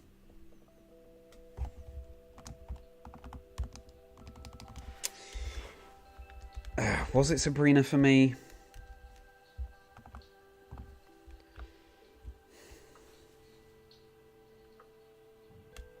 Blaine could pose a couple of difficulties. Koga was alright, I think. Sabrina. I definitely find Sabrina in Hot Gold Soul Silver / Generation 2 difficult. Espeon, just so powerful. Love Espeon, as you all know. Erica. Okay. Surge. Lieutenant Surge, Misty, Brock. Yeah. Maybe I'd say Sabrina, if any of them. How about you all? Remember seeing Altara in that gym battle in against Winona. Loved it.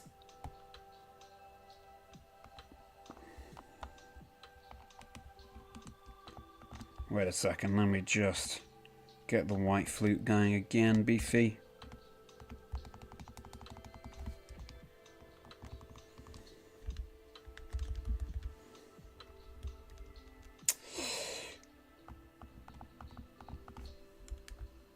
You loved Altaria, found out Swablu evolved into it, but you're like, well, I guess I'll never have an Altaria. Because you weren't trying to go, I love that. So even though you found a Pokemon you thought was really cool, you thought, oh well, I only trained my first partner Pokemon, so guess I'll just never have an Altaria. That's so funny.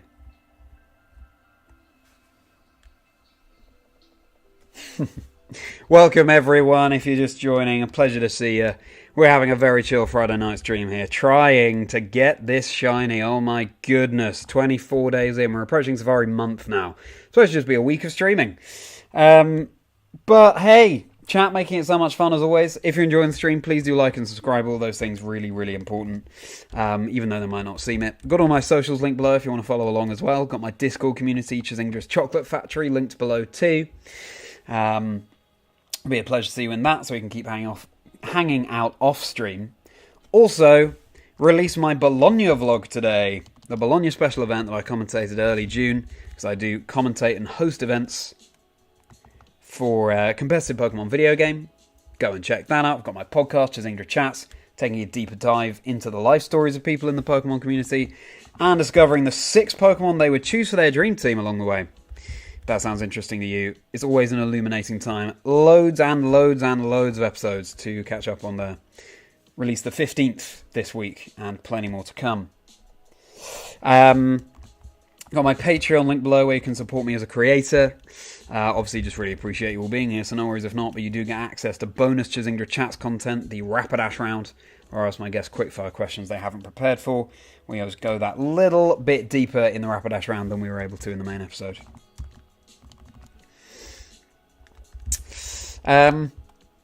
We've got plenty more streams planned, but first we've got to find a shiny in the Safari Zone. So let's hope it comes soon. Please, please. Also, if you've seen any of the comedy videos I've been making to advertise the streams, hope you've been enjoying them. They've been a lot of fun to make. I am an actor by trade, writing, comedy. So, I've got plenty more skits and things to release outside the Safari Zone as well. First Chansey that we found tonight just appearing on the silver Game Boy Advance SP there. Anyway, everyone, I hope you've all had a good week, and I hope that you can all chill with us tonight here in the stream. Get the weekend started right.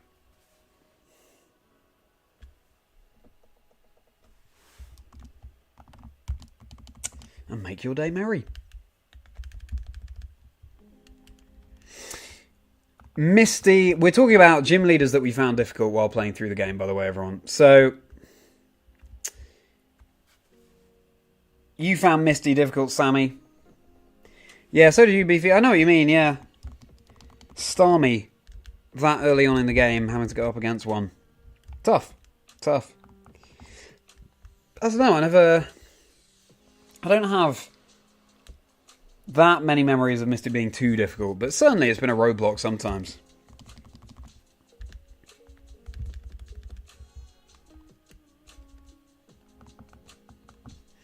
Yes, we are 5.5 times over odds right now, everyone. Shiny odds are 1 in 8,192.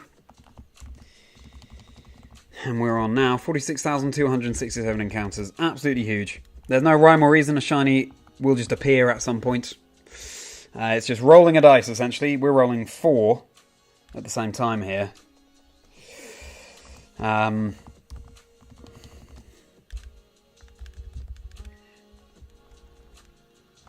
So yeah, we're just unfortunately, well yeah, being a little bit unfortunate. But every encounter brings us closer to the shiny.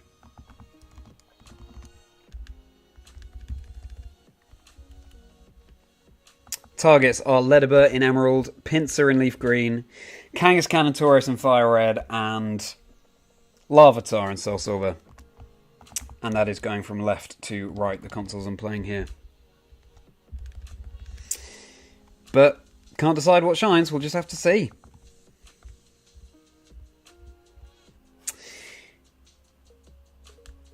Now then, Misty or Lieutenant Surge for you, Beefy?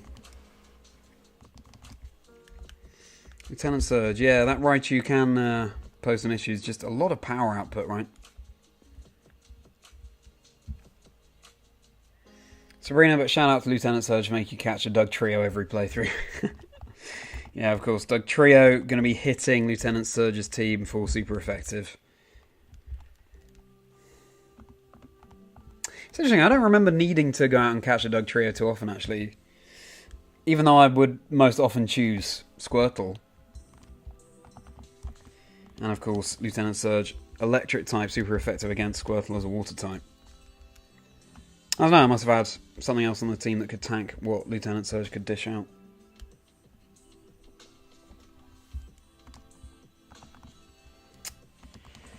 No More Heroes coming back to this, Damien. A hack and slash game. Have you play as Travis Touchdown? Love that name. Buys a beam katana from an auction site. Premise. Oh wow.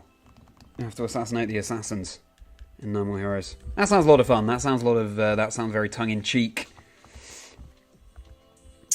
A little bit left field. Like the sound of the vibe of that game, Damien. 46,300, everyone. We've just surpassed it.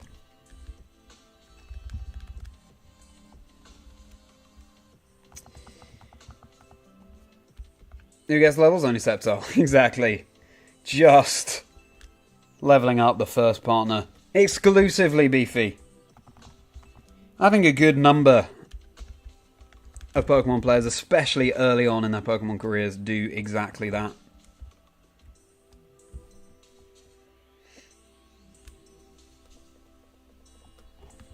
Learn the hard way that you've got to have a balanced team.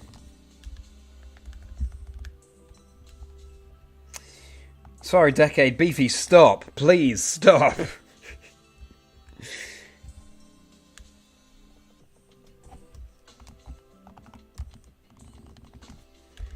We don't want to be here for Safari Decade. Safari Month is long enough. Safari Fortnight was long enough, to be honest. But here we are. Played Yellow at the age of 10, so Onix would have been a problem for your Pikachu. Yeah, definitely. Really brutal Pokemon Yellow with Brock as the first gym leader there. But then again, I think you can find a Mankey in that game, which you can also do in Fire Red, Leaf Green, so that makes things easier, I guess. Emerald, I know, Pokemon Trainer Red, right? All of the luck. Stealing all of my luck. Yeah. It was a difficult pill to swallow when I heard that Red had caught a shiny Nidoran. Cannot confirm whether or not he caught the shiny Kangaskhan. But, hey, it shows what a little bit of optimism can get you. So I learned my lesson from Pokemon Trainer Red. How you doing, Emerald? Very pleased that you enjoyed today's little video diary entry from the Safari Zone. How is your Friday going? Welcome to the weekend. Podcast makes you wish you were one of the big names of the Pokemon community. Ah, what a lovely message, Beefy. Thanks. So good. Great questions, great conversations. Huh. I'm very pleased to hear that. Very pleased to hear that. Yeah, early autumn, probably September 2022. I was meeting up with a friend the next day who I hadn't seen for a good number of years. We were just going to have lunch. And I woke up at like 4 in the morning with this idea for the podcast that became Chazingdra Chats. And I thought, that's a really good format. I want to start this. But at that point, being a writer and an actor, I was getting my one-man show ready to go that I was performing throughout last year. I didn't really have enough time to dedicate to it. So, heading into 2024, and I was at a bit of a crossroads where I was like, if I wanted to, I could really commit to this podcast and see where it goes. And I'm so glad I did. Having a lot of fun doing it. I'm so thrilled by people's reaction to it, people's response. I'm so pleased that you're enjoying it, Beefy. Where are you up to now? Which episode are you up to? Are you still up to episode 2? Still need to progress? Well, it's nice, actually, not to listen to it all too quickly, so you know you have a good bank of episodes to waiting in store to enjoy.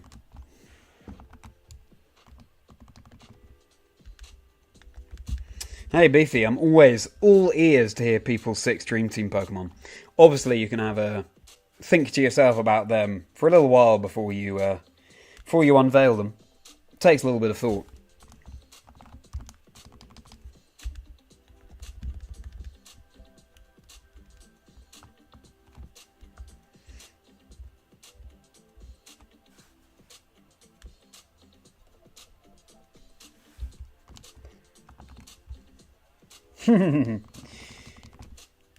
I will bear that in mind, Beefy. Thank you so much for letting me know.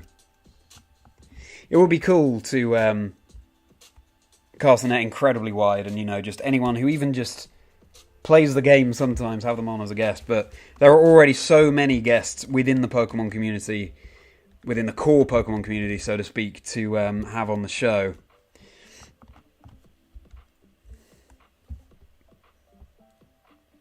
Just have to be mindful of not overcommitting and overextending and making sure that... Because, I'd like to feature as many core community people as I can on the show, so... and with an episode coming out every week, it's going to take a while to get through, and then, of course, as I do it, there will be more names cropping up, so... Yeah. One of those things where if there were all the time in the world, then I'd have anyone who's ever played Pokemon on the show. But I appreciate the offer, Beefy, and I'll certainly bear it in mind.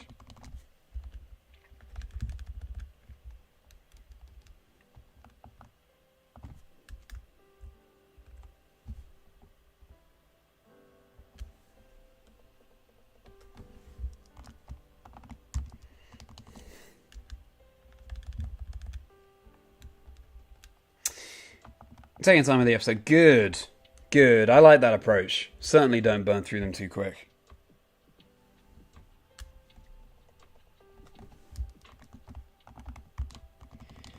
I'll have something to look forward to.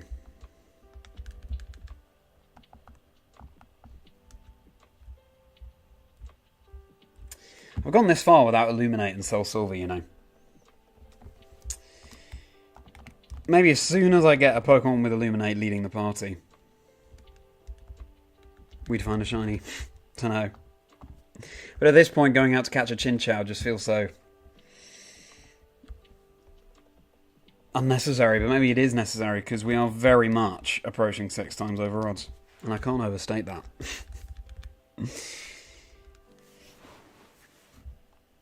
Guess you'll have to win the championship this year. You certainly will, Beefy. Go for it. We're all behind you. Would be thrilled to see you do that. So strange to think that you only popped into the stream yesterday for the first time. It feels like you've been a part of the family, been a part of the Merri folk for much longer than that. Pleasure to have you here, Beefy. So, we talked about Generation 1 gym leaders, 2 and 3 that gave us difficulty. What about Generation 4? Time to move on to that. So... there is Roark, and that Cranidos is a tricky customer. Gotta say, the headbutts, the flinching, just the raw power, to be honest, of that move. That can pose some issues. Gardenia, Grass Gym Leader, I don't recall being too difficult. Then, if you're playing Platinum, the Gym Leader order is different, but...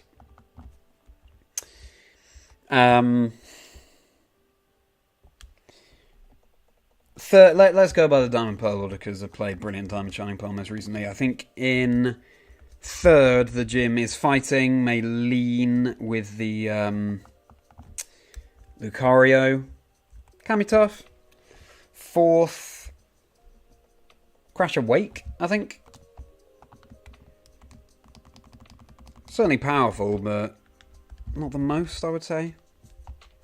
5th, you've got Fantine, the Ghost Gym Leader. Wasn't too bad. Steel with...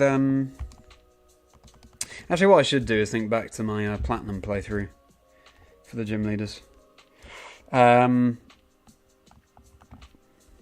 Steel with... what's his name? I always forget this one. Is it Bryce? No.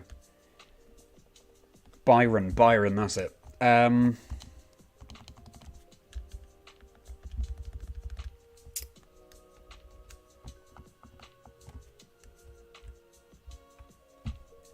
Not too bad, I don't think. What's next? Ice, Candice. And then final is Electric, Volkner. I'm going to say that the most difficult gym lead there is actually Roark. Yeah, with that Cranidos just headbutting everything. Such a... Just the raw power of that Pokemon can be very difficult to manage.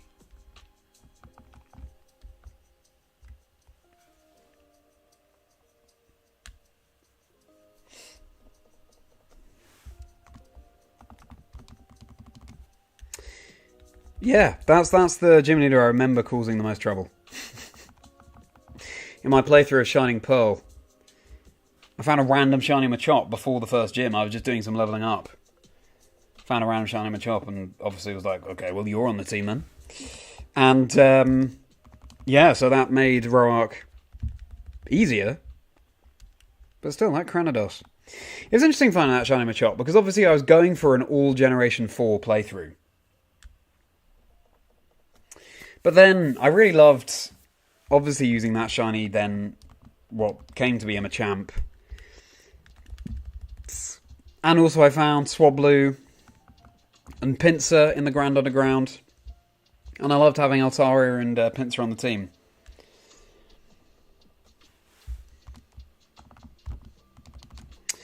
So, yeah, sometimes it's nice not to just limit yourself to whatever generation you're playing in terms of the Pokemon you have in your team. And the Bull Capsules, the stickers, so much fun. Like, fun to a surprising degree, I would say. I had much more fun with them than I realised. The animations that play when they come out of the Pokeball, and I loved it. I loved Raminus Park as well. I really enjoyed Shining Pearl. Possibly mainly for the nostalgia trip, and it came out in the autumn.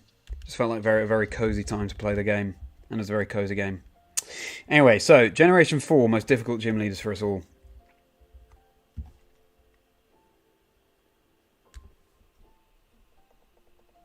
Don't remember much of Gen 4, you have to think it over. Fair enough.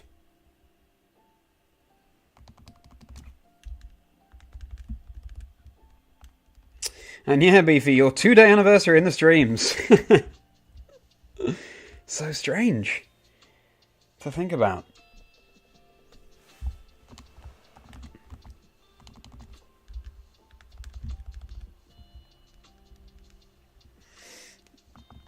Again, you feel like a much more familiar face already, and that's a fantastic thing. 5.665 times over odds. Thanks, Bert. Thanks for keeping track.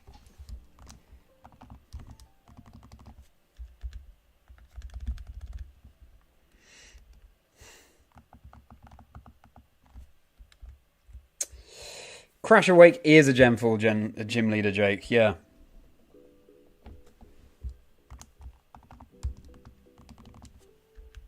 Yeah, water type. I think the fourth one, Pastoria City, with the Great Marshes as well.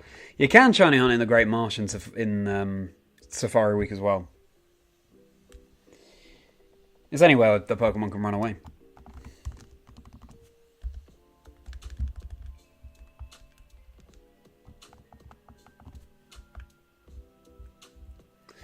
Volkner. Yeah, Volkner's pretty tough. Obviously only that one weakness to ground. Maybe Byron. Yeah, Steel, always a tricky type. Crash Awake, yeah. Definitely, they do a really good job with the gym leaders of just ramping up the difficulty enough so it's a challenge, but not overly difficult.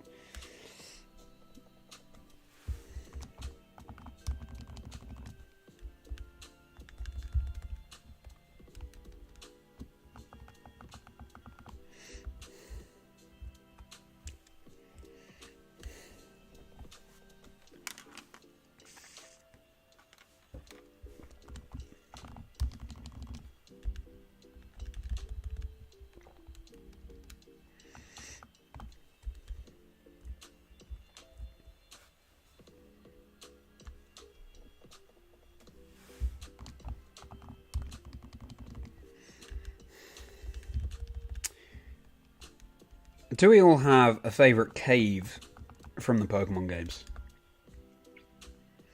Favourite cave? Pokemon presents us with so many interesting landscapes. Yeah, you know, Mount Moon, Rock Tunnel, or Mount Mortar, or Dark Cave, Union Cave, that's Generation 2.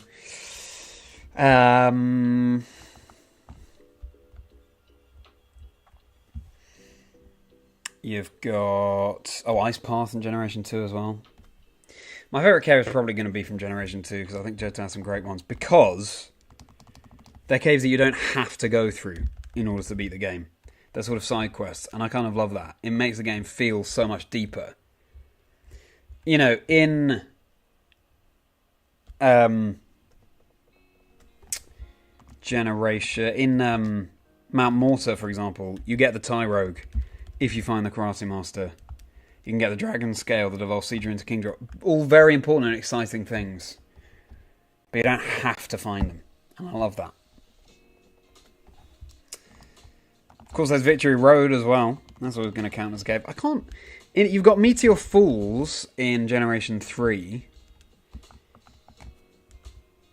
As a very cool cave. And the Bagon. The area where you find Bagon. Oh, Shoal Cave, Luke. Yes, fantastic shout. I love Shoal Cave. In Generation 3, that's one of my favourite areas in Pokemon, I think. The Tide. Having to go in at different times in order to get the ingredients for the Shell Bell and the Ice Room where you find Snorunt. Love it.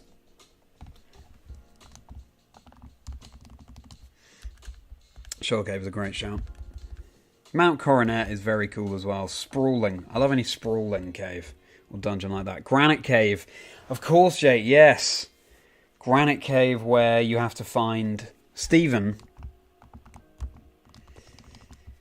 Recognize Sableye or Mawile, depending on the game you're playing, the version. Aaron, Makuhita. Nosepass as well with Rock Smash. That'll be an insane shiny hunt, trying to find shiny Nosepass in Granite Cave, because Geodude, I believe, is the most common encounter. And you have to use Rock Smash over and over again. You'd have to leave the room, come back for the rocks to spawn. Try and find shiny Nosepass. Union Cave for you, Jake. Very nice. Lapras appearing on Friday. Such cool memories. Oh, I was so excited with my friend when we learned that. Oh. Well, hello, Pokemaniac Pete. Welcome, Raiders. Good to see you. Happy Friday to you all. Haha. Very good of Pete to have sent you. Fantastic to see you. How are we doing tonight? Chargestone Cave. What a strong entrance, Pete. And what a choice as well. So cool with those floating electricity rocks. We're talking, everyone, about our favourite caves in Pokemon. Any generation. Pete Raid. Exactly. He didn't get a shiny today. That's a shame. But hopefully you are bringing the luck that we need to get the shiny tonight.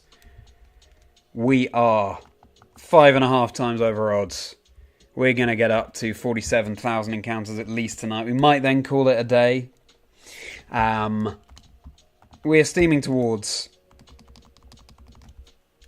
6 times over odds. I've been in the Safari Zone for too long now. Safari Week has gone on for too long now. It's approaching Safari Month at this point. But I've been enjoying making little comedy skits to advertise the streams.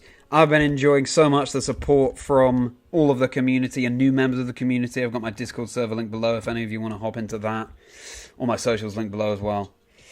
We're having a good time.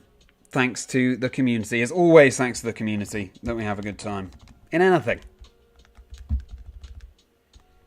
I'm a commentator for competitive Pokemon video game. And a host. But I enjoy the less intense pursuits Pokemon has to offer as well, like shiny hunting.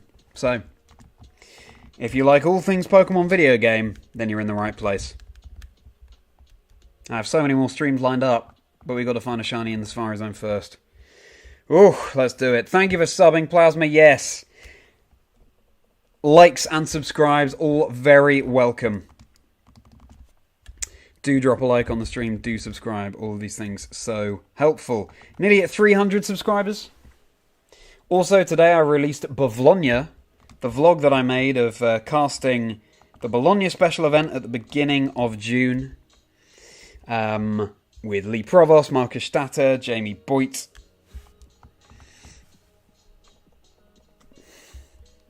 Hope you enjoy getting a little peek behind the scenes there. Got my podcast, Chazingdra Chats, as well. life stories of people in the Pokemon community, and the 6 Pokemon they choose for their dream team. So much content to get involved in, and you're all very welcome here to chill out on this Friday.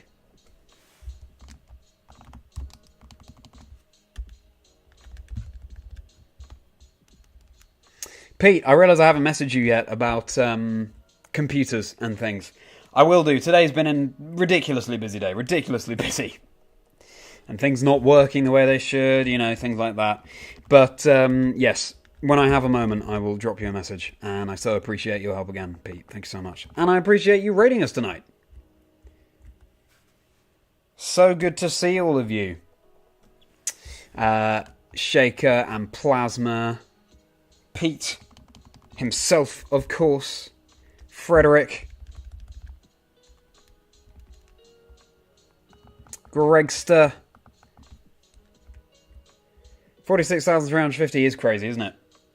530 even, yes. It is absolutely crazy. And yet, I'm pretty sure we haven't missed any shinies.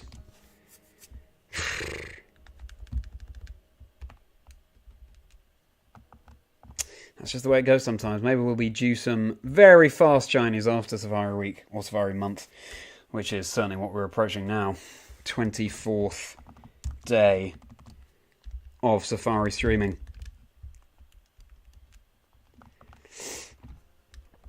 So, thank you, Jay, for that kind message. Please send luck to our boy. He needs it. Thank you. The person who came up with the name The Merry Folk. I am, of course, Charlie Merriman. Merry by name, merry by nature. People in the community in Chazingra's chocolate factory are known as the Merry Folk. We're all merry here, having a good time. Having to brighten each other's days. A very sweet message, Jay. Thank you. Union K for you, Plasma, has Sandshrew, and Sandshrew is cute. Sandshrew certainly is cute. I believe it's only in Pokemon Gold, though, that you can find Sandshrew. Interestingly, and I do love Sandshrew, but I played Pokemon Silver when I was younger. So I don't associate Union Cave with Sandshrew so much.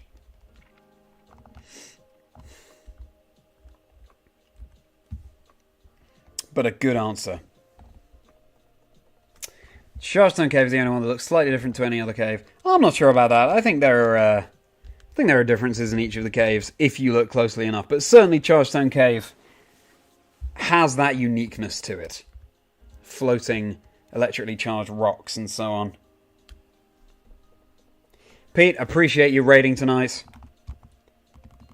It's been a very full-on day, so it gives me a nice little boost. Thanks so much for rating the stream, Pete. Sending all the luck you possibly can. Thank you so much, Pete. We need it. We need it. 46,606 encounters. A ridiculously high number. Ridiculous.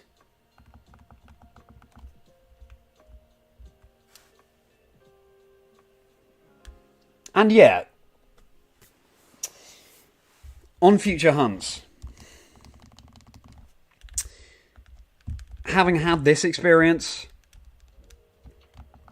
is going to put it all into perspective, right?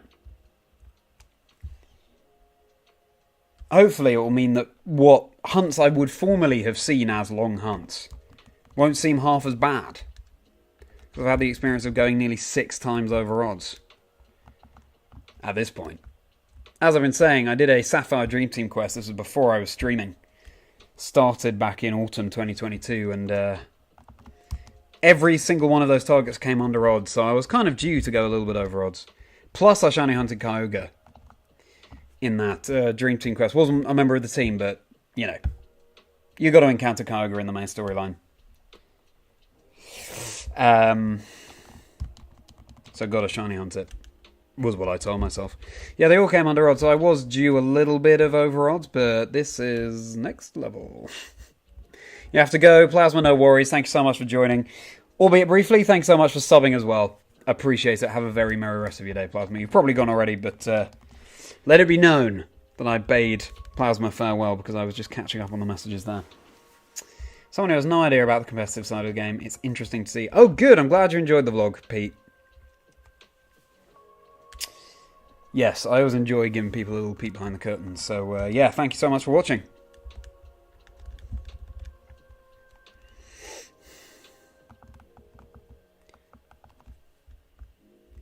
We'll fight Mr. Crowdstrike together.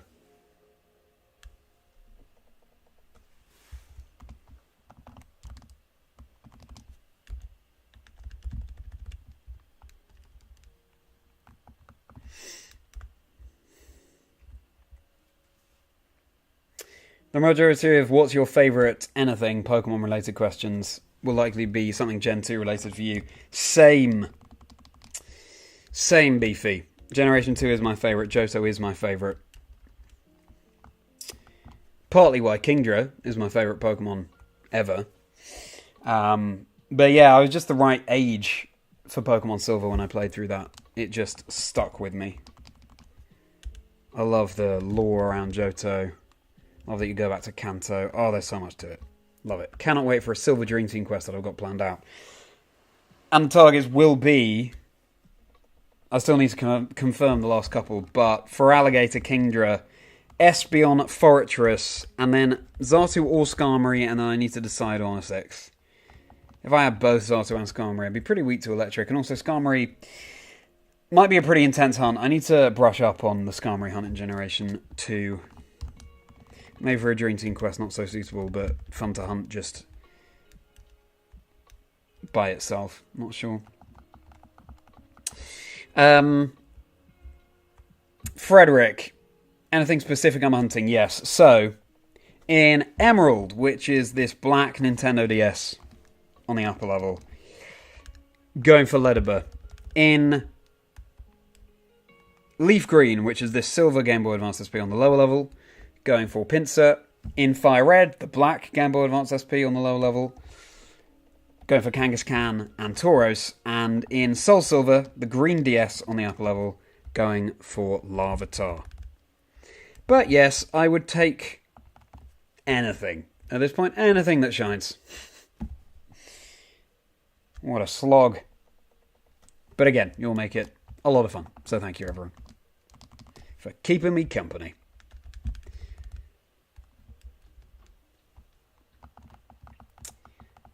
Weekend is free, so feel free to message whenever. Thanks so much, Pete. I'll bear that in mind. Regarding computers, very much appreciate your help as someone who knows, from my perspective, as someone who knows pretty little about it all, especially coming from a Mac background.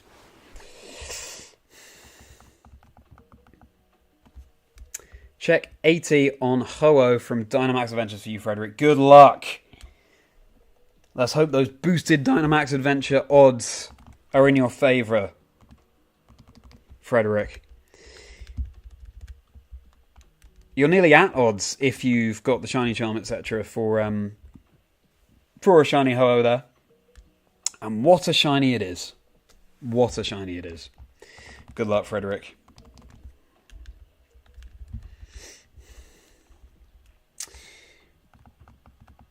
Lee and I got you actually wanting to watch Worlds this year. You've never watched more than clips. Cool, Beefy. Yeah, do. Tune in when you can. The time difference. If you're from the EU, the time difference makes it quite difficult to tune into Worlds Live. Being in Hawaii this year. I believe, they'll have had a day while we'll have been asleep. Day of action. So we'll have to just catch up on the VODs. But, yeah, I'm glad. I hope you enjoy tuning into little bits of Worlds. Just dip your toe into the water of competitive, see if it's for you, And, even if not just playing, just watching along. I know plenty of people do it while shiny hunting and so on. Just a good way to have a cozy Pokemon-based weekend,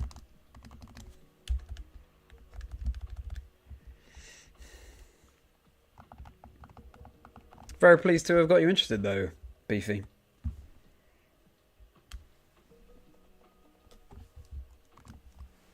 You had no idea that Kanto existed in Generation 2 for months before a friend told you about it, Jake. Wow. So what, had you beaten the Elite Four and everything, and you just didn't know that it was there?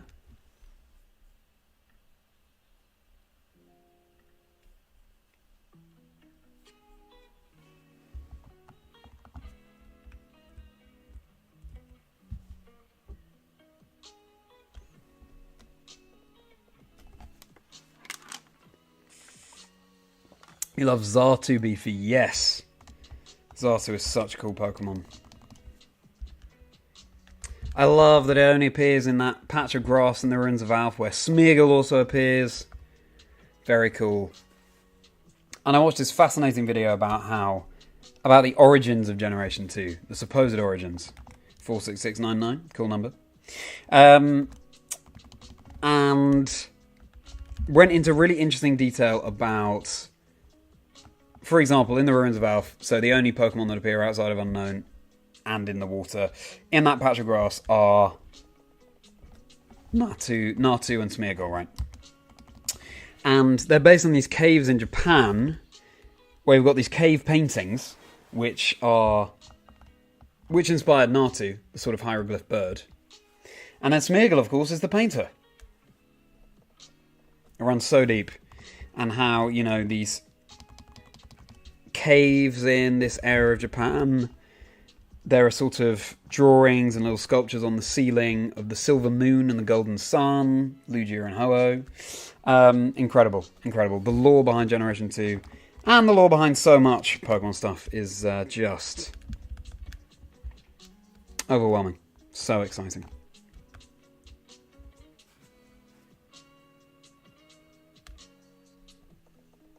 Totodile is your Johto first partner main pick? Yeah, same. Totodile definitely my favourite Johto first partner, but I gotta say, do have a soft spot for Chikorita as well.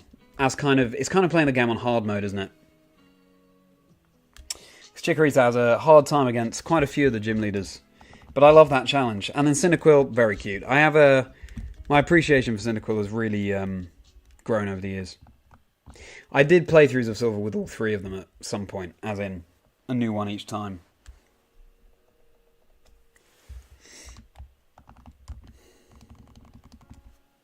It was Amy Wosley on the podcast, linked in the description. Talking about how cute Cyndaquil was and how that was her first partner Pokemon in Johto. I don't know, since then I've just, appreciated Cyndaquil a whole lot more. Not that I ever didn't. But yeah, it's really interesting. The sliding scale over time of the Pokemon that speak to us in some way.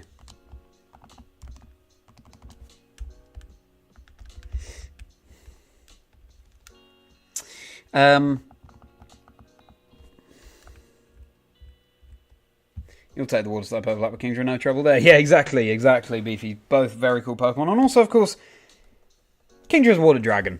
For Alligator is pure water. So, you know, defensively, they've got their differences all the same. And offensively too, with the Dragon, same type attack bonus coming out from Kingdra.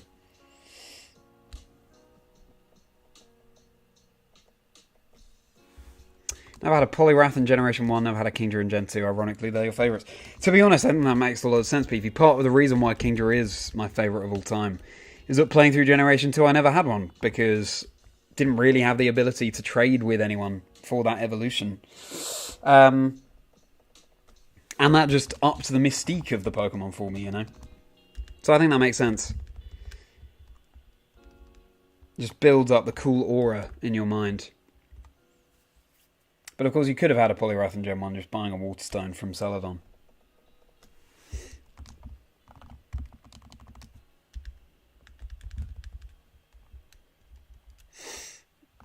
You were grinding your team at school one day and your friend asked why you weren't at Mount Silver. Oh my goodness, wow. That's so interesting because I feel like Professor Elm tells you, or someone tells you, take the ferry over to Johto, and then you've got the magnet train over to Kanto, and then you've got the magnet train once you're there. But yeah, there's a lot of information in the older Pokemon games to take in, a lot of text, as we were saying yesterday. So I can totally see how that would have slipped under the radar. But you must have had your mind blown when you discovered Kanto was in Generation 2. It's like discovering a whole extra game that existed within the game you were playing. So cool.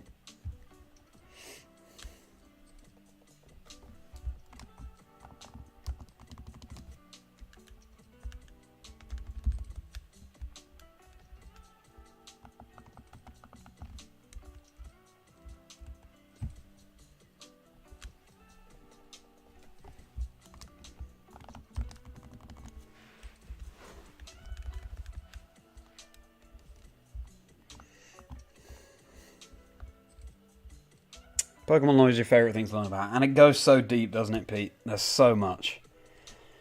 So much. I mean, Generation 2, 46767. Another cool number.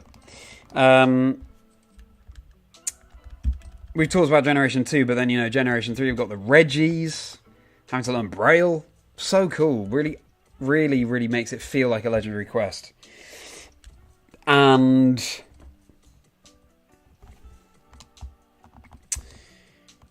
just the bases of all of the Pokemon. Yeah. Love it. It's all very cozy. It's something to get wrapped up in. Makes the playthrough so exciting.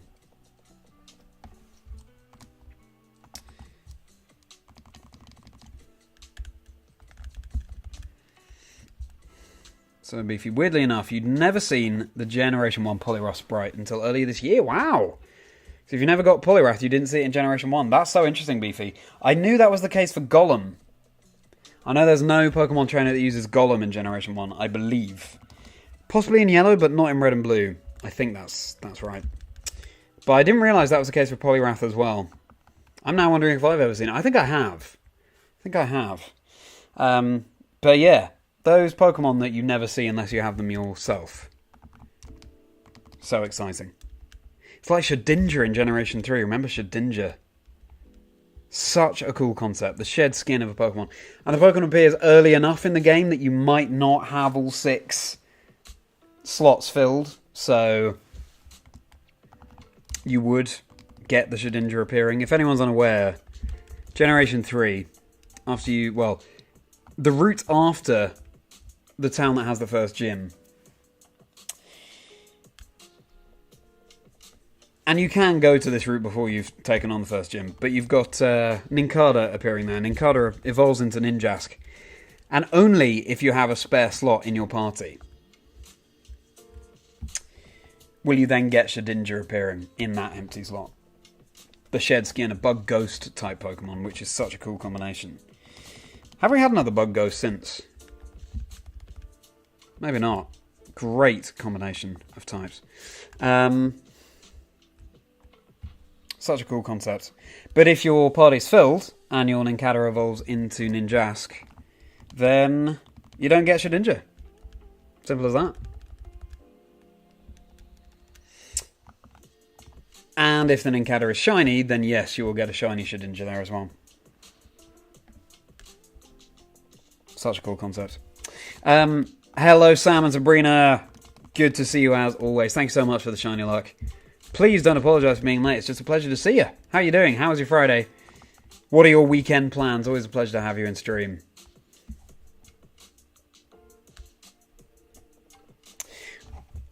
Wild revealed that some of the new Pokemon were in the old region. So off school you played until... Yeah.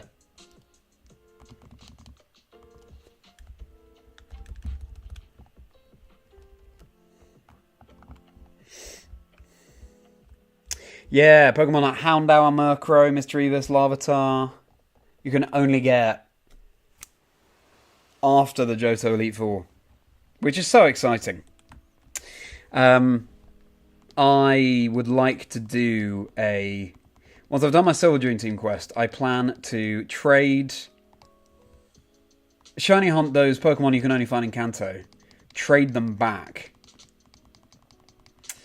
to a new playthrough, and then play through the game from Johto, from the beginning of Johto, the beginning of the game, with those Pokemon, because you so rarely get to play through the game with them like that. I'm really looking forward to that.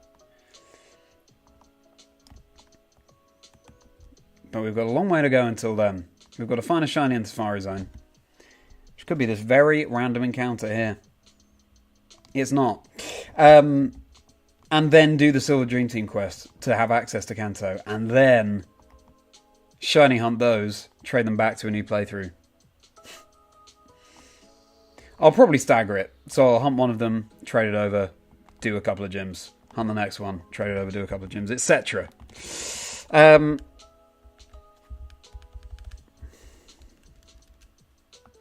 little bit hasty doing that encounter in Fire Red. Haven't played the White Flute, etc. yet. So yes, Jake, I totally get how your mind was blown when you discovered you can go to Kanto, get all of those Pokemon. What a time.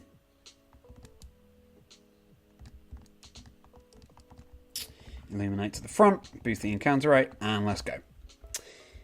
So, Kanto made Gold and Silver in the remakes. Oh, absolutely. Yeah, you got so much for your money in Generation 2. 2 regions in one game. Incredible. I can't remember now how much Game Boy Color games used to sell for back in the day. But yeah, very worthwhile investment. Incredible games. My favourite game of all time, Pokemon Silver.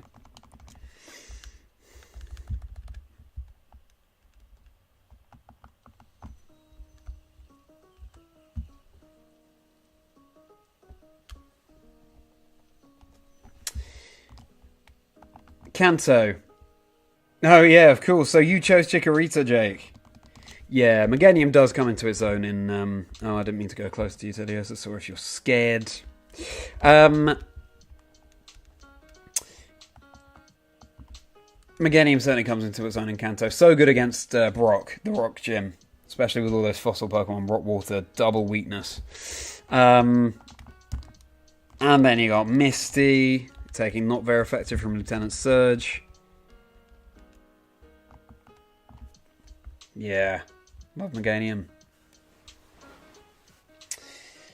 Found Shining Incada in your first day of playing Omega Ruby. Wow, that's so cool, Greg. Shining Incada. Get that shiny Shedinja. That's quite a find. You must have been buzzing.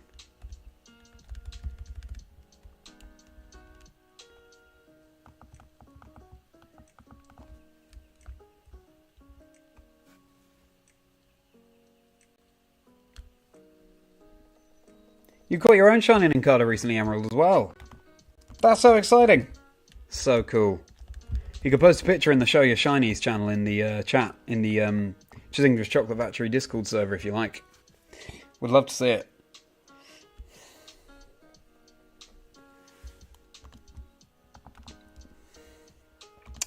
Are we going for 50,000 encounters tonight?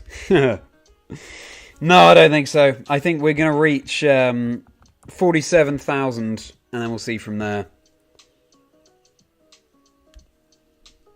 It's been a long day. Need a little bit of time to decompress. I really hope this shiny comes before 50,000 encounters. It could still happen tonight. Not much longer of the stream to go, but it could still happen.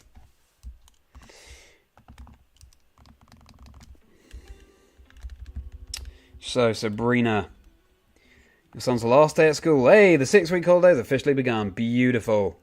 What an exciting day for everyone. Day out with your mum tomorrow as Sam's not home. Lovely. Always exciting the last day of the school year. Fun memories. My day has been good, thanks, Sabrina. It's been busy. Because I released Bologna, my vlog of the Bologna special event. Sam and Sabrina, I hope you get to check that out. Yeah, giving a little peek behind the scenes. Of course, Sam as a VG judge. You might get something out of it that others might not. It felt good to release that for sure, but it was, I had to, get a thumbnail ready. There's always so much to do to get these YouTube videos ready to release. And then I recorded with Kirk Dubay, Doob Snacks, for a future episode of Chazingdra Chats. Looking forward to you all hearing that. And yeah, had a run-in with Pokemon Trainer Red in the Safari Zone. If you haven't seen the video diary entry, my / Safari comedy skit that I released today, then that's up on socials right now.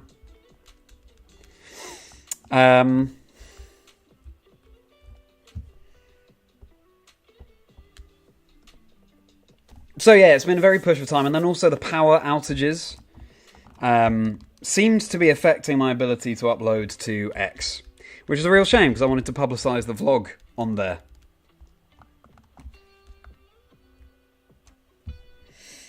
But I will just have to tomorrow. It's fine. It just delayed things, So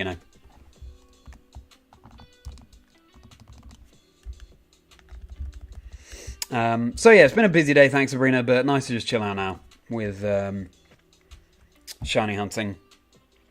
And the end of the week. Again, the end of another week. Crazy. Time at the moment. Tell you what, when you're creating content, time really does fly by. There's always so much to do. So many Larvatars tonight. So many. Keep appearing. Please be shiny, one of them. Please. You're judging locals tomorrow, Sam. Cool. Lovely. Which local will you be judging?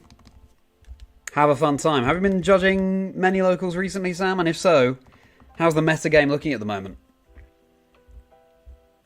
Has there been much change in popular restricted Pokemon picks, etc.?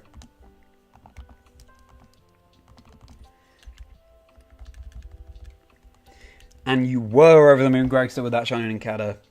You've lost the Ninjask. Oh no! You do have the Shedinja. Good. Shame you've lost the Ninjask, though. Some point, I will shiny hunt Nincada. Nincada, I guess, if it's Cicada. Don't know.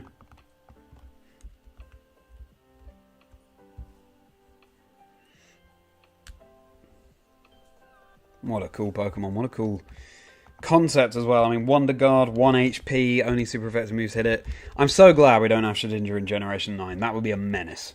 A menace. Terra Electric, Air Balloon. Yeah. Wise to keep it out of Generation 9, I think.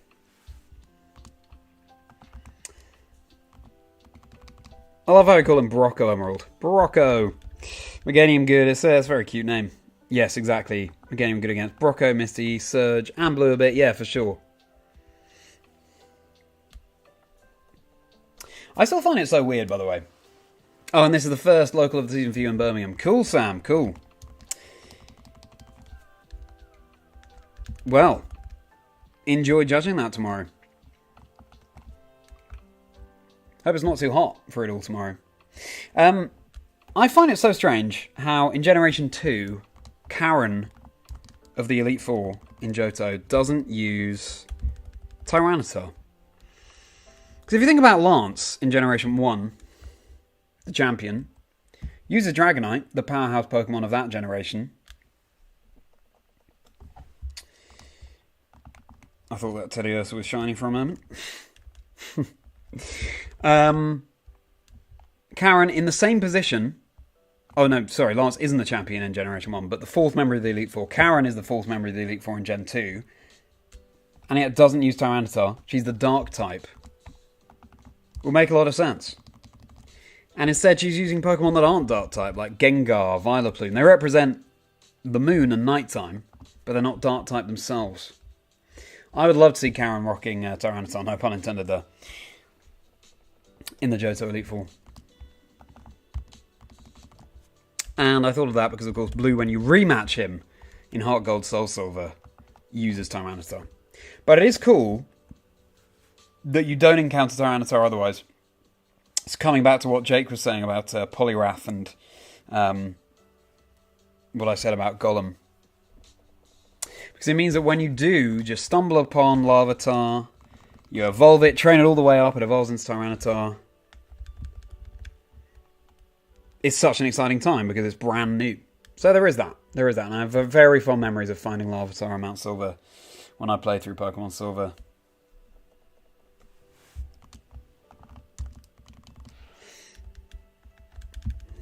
But yeah, that's just something I've always thought.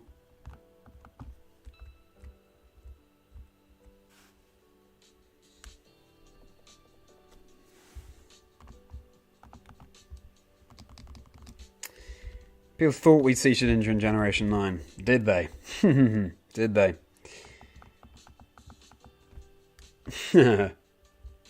I think people were probably just sort of thinking, what if? What if we got Shedinja in Generation 9?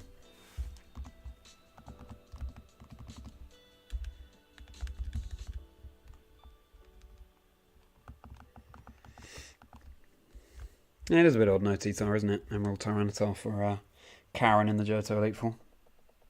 Did Brock have a Tyranitar in Gen 2 Kanto? I don't think so. And I don't think in the rematch either, because only Blue did in the Gym Leader rematches in Heart Gold Soul Silver, which, by the way, such a cool idea. I love the Gym Leader rematches in Brilliant Diamond Shining Pearl too.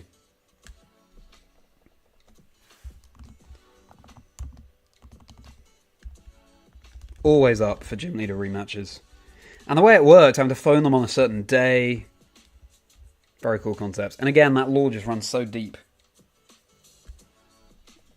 The effort, the time and effort put into making Heart Gold Soul Silver and in order to get the very most out of it. That's what keeps us coming back to Pokemon. It's that attention to detail. I've said it before and I'll say it again. It's always the way.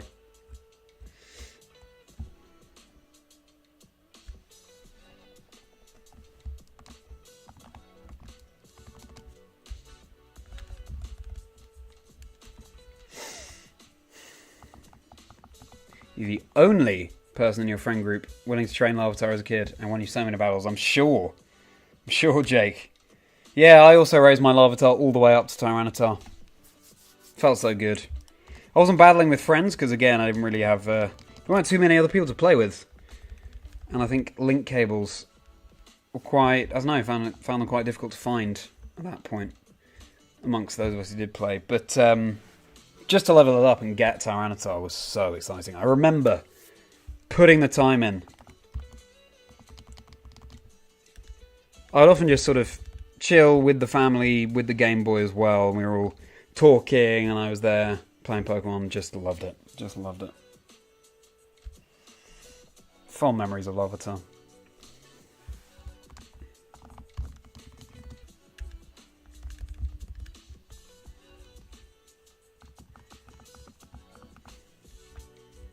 Love the rematches. Oh yeah, of course Emerald had those battles. Of course, yes. I was forgetting that Emerald did that as well. Yeah, very cool. Did they all become double battles? The gym leader rematches in Emerald? I think they might have done, which is a great concept as well. Then the battle factor in Emerald as well. Oh my goodness. So cool.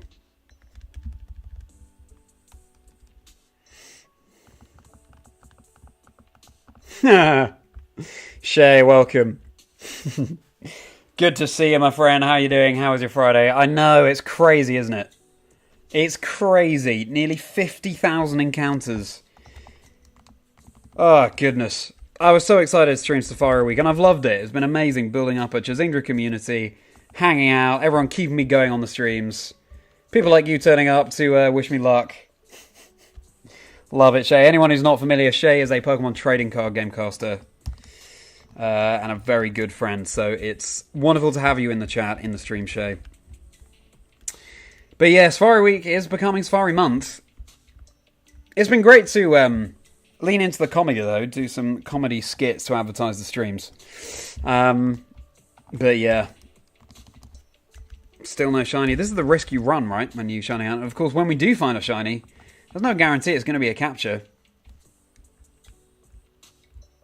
Pokemon can flee in the Safari Zone. That's the whole point of shiny hunting here. It adds that drama. Oh dear, oh dear.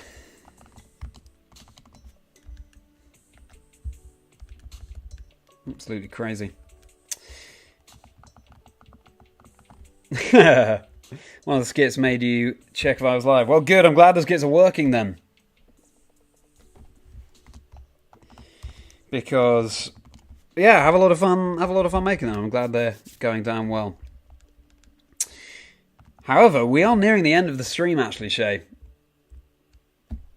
We're going to get to 47,000 and probably call it. Got to get to Safari Year. No, Emerald. Stop it. Dear, oh dear. How are things with you, Shay? How is the summer going? Here we go, everyone. Here we go.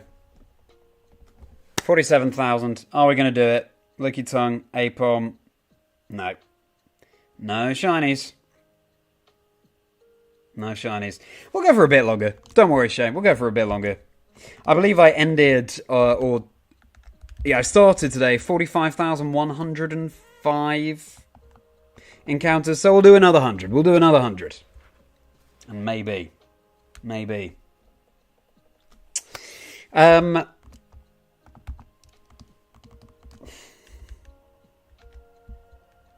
like the hat, Gregster? Good. It's pretty warm, I gotta say. Having a bit of a heat wave here in the UK, and the hat isn't helping. But, got to do it for the Safari Zone.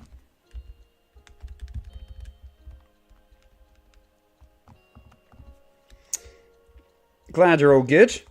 Editing videos. Yeah, exactly. While you're on holiday. Oh, fair enough. Yeah. Good. Just keep that content coming. Good for you.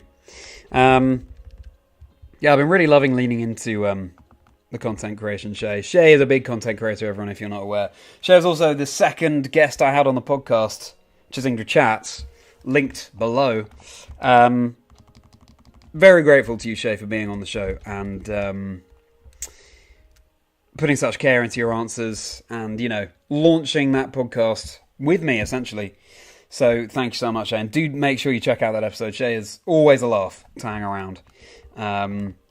So hope you will go and check out that episode with Shay.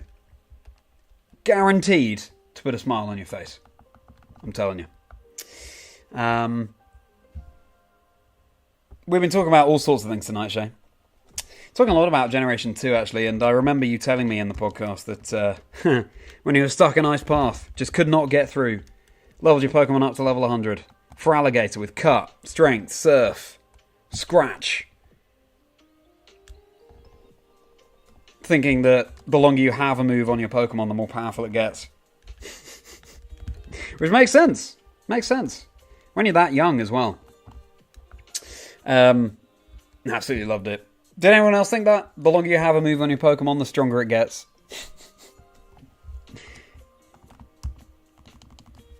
And then you get through Ice Path and suddenly your Pokemon are so overleveled that the rest of the game is a breeze. Even red being a breeze. So funny. I'm glad it was fun being on the show because it was fun to have you, Shay. Such a pleasure.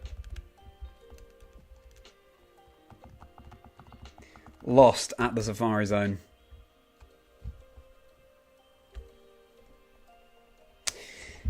Well, I don't know if I'm lost. I know the way out if I need to find it. I just don't want to leave before a shiny. This was all Chat's idea. I had other things that I wanted to stream.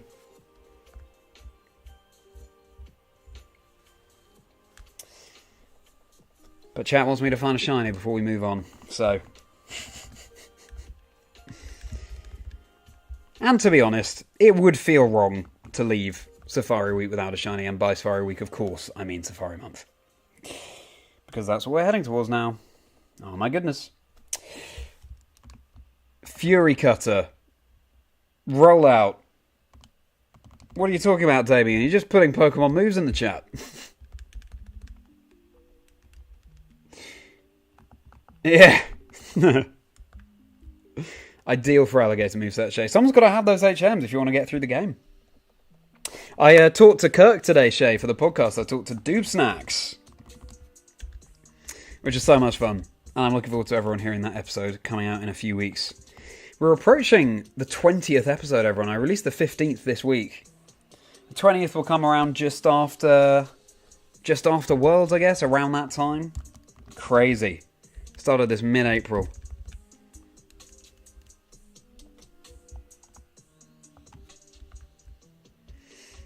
So strange to think about.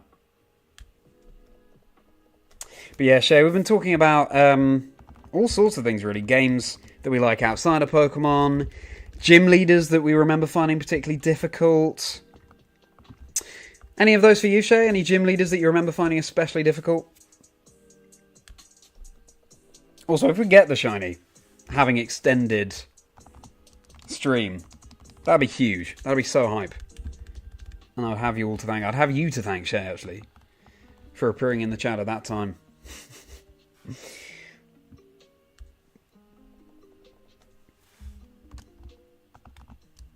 Never cross your mind, Emerald. The longer a Pokemon has a move, the more powerful it gets. Fair enough. But I can see how a young Pokemon player would think that. Just got home, Beefy, debating whether you want to get food delivered or not. Depends how tired you are, I guess. Depends how much energy you have for cooking.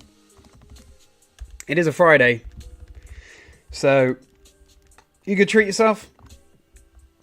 But also, if you had a lot of food deliveries this week, maybe best just to cook something fresh. Don't know. But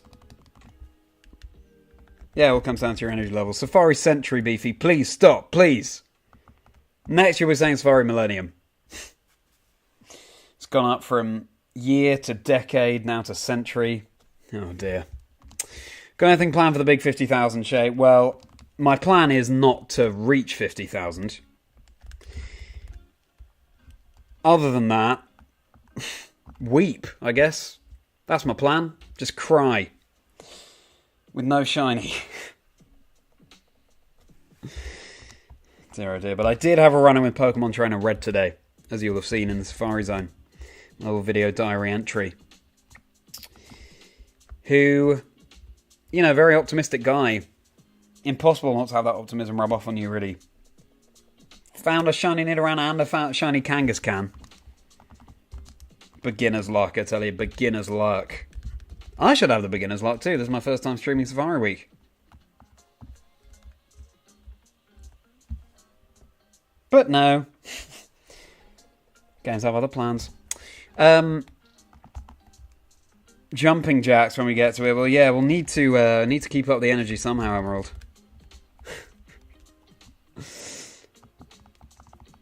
There's that KKW again, Emerald. Weeks ago until Deadpool and Wolverine. Oh, right. Nice. Not so familiar with Marvel myself, Damien. Remember Clay gave you a good run. Oh, cool. Right, Generation 5. Excadrill, I think.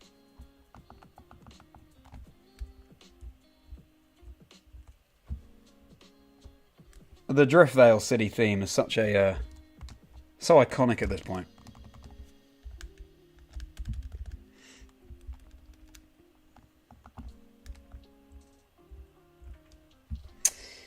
Yeah, I can see how Clay would pose you some issues. Pose anyone some issues. Ground type is a really strong type in the video games. Am I worried that if I find one, I will miss it? Yes, Shay, that's an eternal worry of mine. For sure. I'm worried that I've already missed one. If I did miss one, it would have been very, very early on. I don't think I would have missed one recently because I've been so careful about checking. I do sometimes still find myself running before I've actually, you know, looked at the encounter, just because I'm in such a rhythm now. But even in that instance, at least I think I would notice if it was shiny after running, you know? On the Got Away Safely screen, I think I would notice. But yeah, my nightmare, Shay, is, you know, weeks from now, I just receive a comment on one of the videos on demand that says, oh, at this timestamp you missed a shiny whatever. Because all of this will have been in vain. But it won't have been in vain. Because again, we've got a lovely community going on here. And it's been wonderful to do the comedy skits. But wouldn't have needed to spend quite so long here, is what I will say. But yes, an eternal fear. Safari Eternity, Beefy. So you've just jumped right to Eternity because I said Safari Millennium.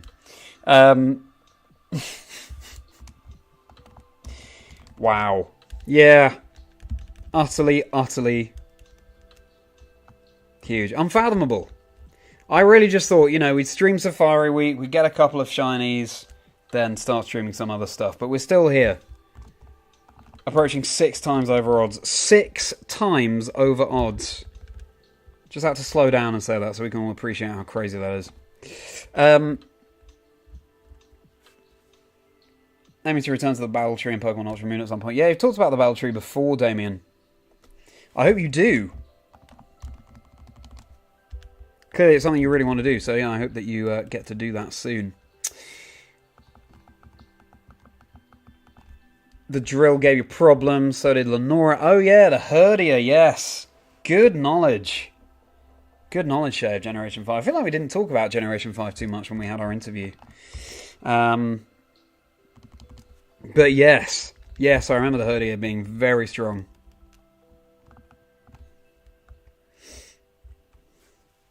Have some stuff you can toss in the microwave. Do you treat yourself to something great after a rough week? If so, what do you get? If it's been a rough week, my friend, Beefy, yes, treat yourself. 47141. Cool number. Just got to call that out. Yeah, treat yourself. I mean, what are you feeling like? What would be your treat? What food outlets are near you that could deliver? What are you feeling like? I think, just take a moment, stop, think, just ask yourself simply, what do I want to eat? And I think the answer will be pretty clear. Don't overthink. That's my advice to you.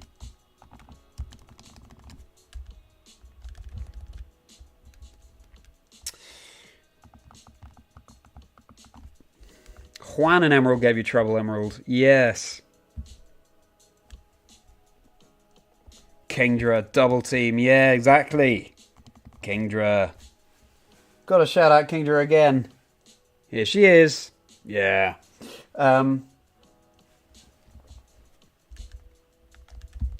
Yeah, Juan.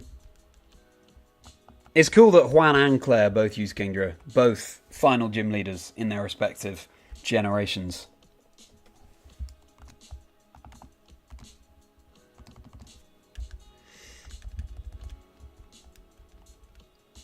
Really ups the prestige given to that Pokemon,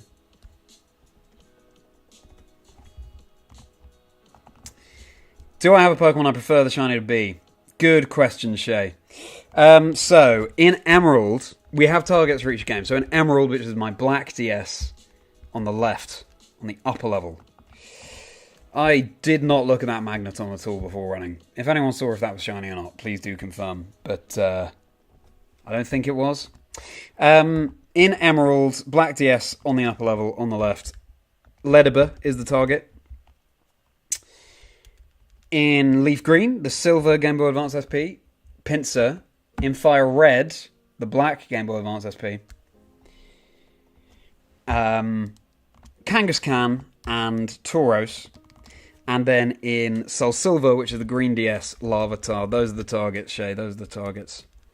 In a way, it'd be nice to find... Obviously, it'd be so cool to find a shiny Kangaskhan or something. But it would also be nice to find a Ledibur, something that's a slightly easier capture, So that we can at least hope to leave the Safari Zone with a catch. Because if it were one of the Kangaskhan, Pinsir, Larvitar, the harder captures, we may well fail that.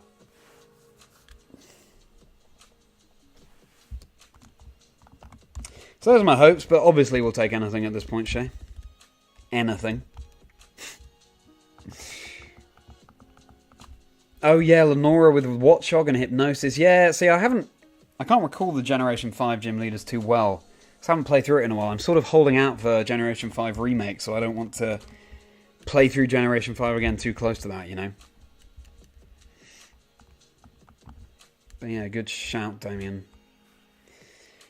Steam Siege set. Illuminating us all on Shiny Pokemon and trading card game, Shay. Steam Siege. A few that were dual type. Nice. Yeah, I've seen quite a few shiny Pokemon featured of late in the trading card game, Shay.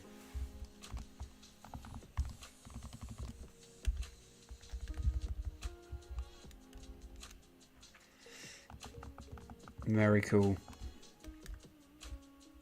Shiny Hunter card, Jake. That's a nice idea. Though I think it's not quite the same as in the video games. I don't think you will randomly have the same art and everything but the Pokemon shiny. There'll be certain cards that are determined as shiny from the out, Like they'll print a shiny Charizard card, for example, rather than a standard Charizard art sometimes being shiny. It is definitely hot and humid, Damien. I'll take it, though, after some of the terrible weather we had earlier this week. The rain on Monday was unbelievable. Glad you're a big fan of those picks, Shay. Of course, in Emerald as well, you can find Sunkern. And I know that someone, Shay, is a big fan of Sunflora. If I were to find shiny Sunkern, I might have to nickname it Shay, Without giving too much away from Shay's episode, in case you want to go back and listen to that, episode 2 is linked below the podcast. Sunflora does make Shay's dream team. Because it's impossible not to be happy when you look at it. And it's very sound reasoning.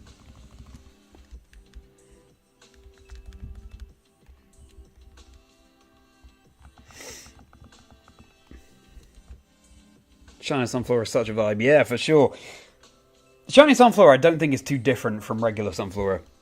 Which, you know, we appreciate the more subtle shinies as well. They can't all be outlandish, like Bruxish. There's got to be a scale. But yeah, Shay the Shiny Sunflora, it's got a ring to it. Bit of a tongue twister as well. Give you another drama school warm-up exercise, Shay, for casting.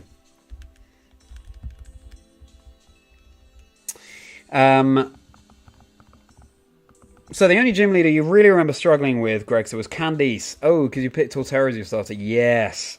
Double weakness Torterra has to ice. Fair enough. Yeah, that would be a struggle. But hopefully you're raising a evenly distributed team for those type matchups, Greg, so you weren't just going all in on your starter. I would hope. But hey, if you're someone who just takes the first partner Pokemon all the way, putting all the levels in that, then fair enough.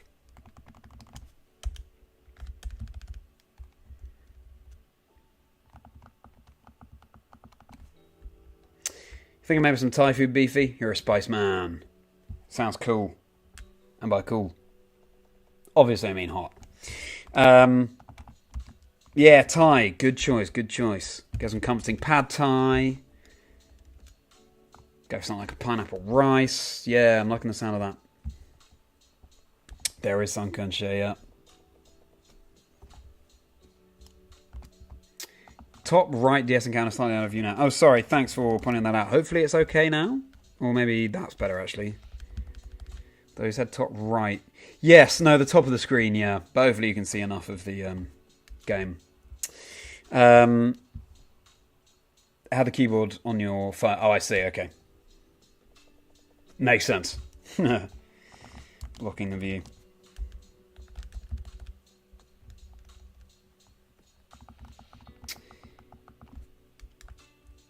You mostly want to reach 50 in the battle tree on Super Multi-Battle, aiming to team with either Annabelle or Cynthia. Sounds good, Damien, sounds good.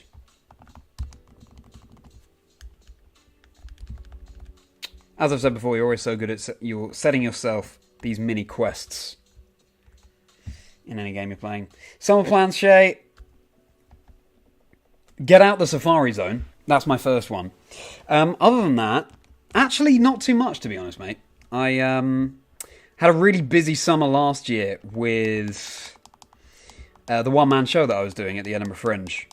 And so I'm kind of looking forward to a quieter summer, to be honest. It's an opportunity to just really hunker down, create as much content as I can. I just released, actually, the vlog of Bologna today. You can check that out if you fancy on the channel, Bologna. And yeah, I got various other videos that I want to release. Keep going with the podcast so that come the new Pokemon season, or, you know, after Worlds, can just hit the ground running with laying the groundwork for all the content that I've released and things like that. So yeah, just looking forward to a fairly chill one. And by chill, I mean busy in terms of content, but at least it's sort of, you know, just getting your head down, working from home, that sort of thing.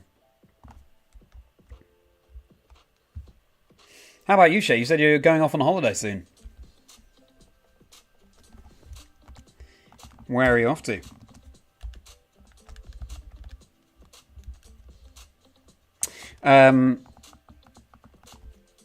Oh yeah, definitely, yeah.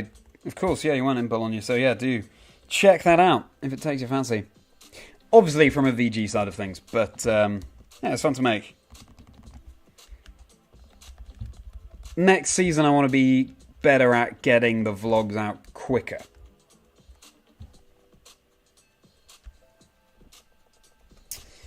Sooner after the event.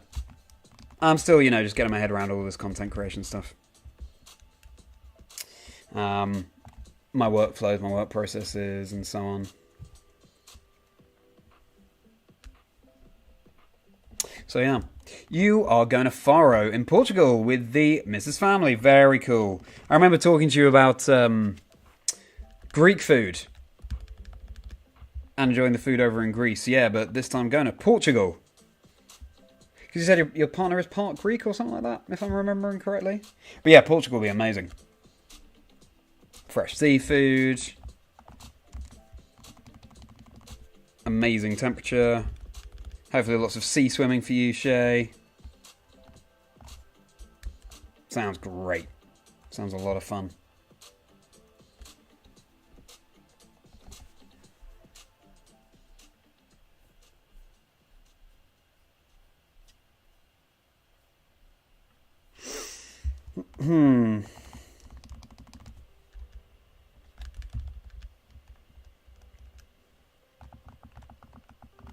Anyone else have any summer plans in the chat? In the stream? What are people up to this summer? Frankly, feels like a summer holiday just being in the UK right now, so warm.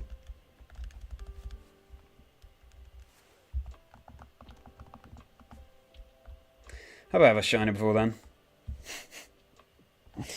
Yeah, exactly. This is crazy. We're approaching 6 times over odds. Make sure we're all staying hydrated as well, everyone, in this warm weather.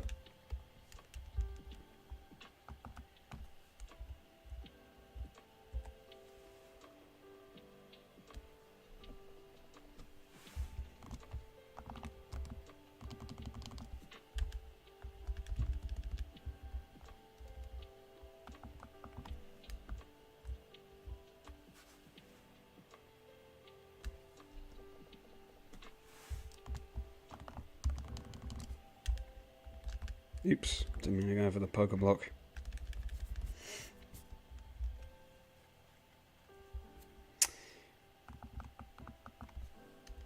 Some plans, work, sleep. Yeah, fair enough. Sounds like a pretty good summer to me. Lower odds in the Safari Zone? No. No, Shay. You'd be forgiven for thinking that. But no, 1 in 8,192, as always. Okay, the hat's coming off. The hat's coming off. Too warm. Put you down there. I mean business. When the hat's off, I mean business. Look at that hat hair. It's giving me... Actually, it's got quite a good lift to it, hasn't it? Hat quiff. Got a funny story about your first shiny? Go for it, Shay. Go for it. Happy Friday to you, Turkey. Welcome. Always good to see you. How you doing, Turkey?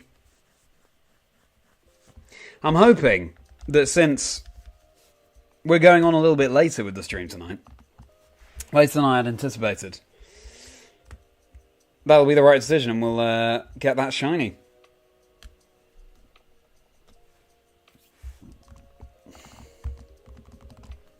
These things always happen when we least expect them, don't we? Thing is, when you're nearly 6 times over odds, you kind of always expect it, so you're always disappointed, to be honest. But, who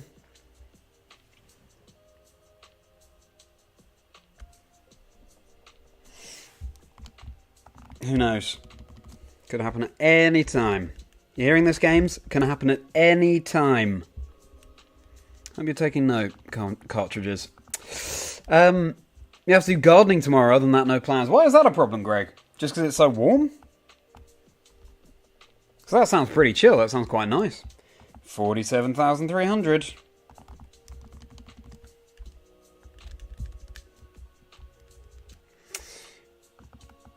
Shiny Machop when you were like 5 years old. You thought it was a glitch, so you knocked it out ASAP. Wow. Wow, Shay. Wow, so was that in your first playthrough of Generation 2? Also, I think a few people have that experience, think it's a glitch, what's going on, you know? But what I find super interesting about that is that you engage with it at all, right? You could have just run. You could have just run away. Did you think you were sort of neutralising the glitch? Your game glitching if you just knocked out as soon as you could?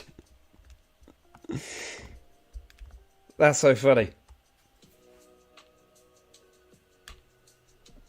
Especially if you haven't beaten Generation 2 at that point and encountered the red Gyarados. You don't know what shinies are, so it makes sense. Hoping to finally transfer up all the Pokemon you've caught, getting all the ribbons you want on them soon. And the shinies, Emerald. Nice. That'll be a very satisfying accomplishment to have that done. I'm sure that's been looming over you for a little while. So enjoy doing that. You went out for lunch today in the nice weather. Very good, Taki. Nice. What did you have?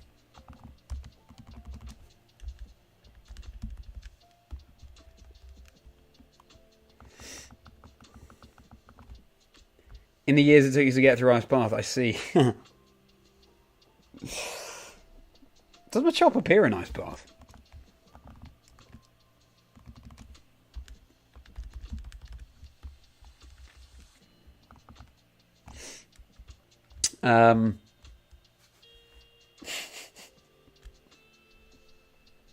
Well, clearly you can look back on that time and laugh, Shay, so that's the most important thing.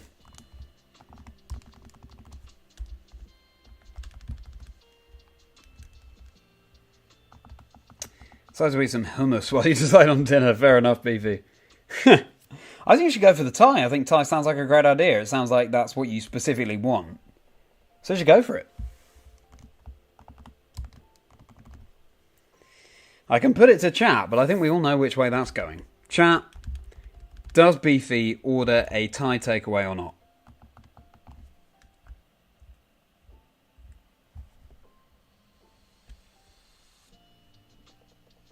Don't know when Pokemon Bank will close. Yeah, of course. Yeah, I've got to bear that in mind myself as well. Need to be on that.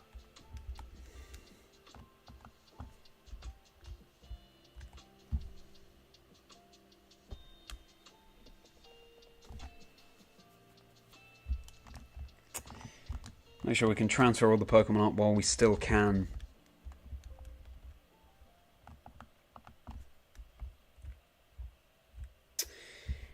Didn't see your next shiny until Generation 6.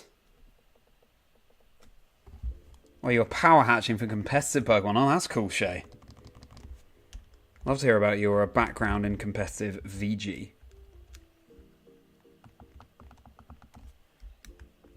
Venusaur and Ninetales in the same day. Wow, Shay. What finds?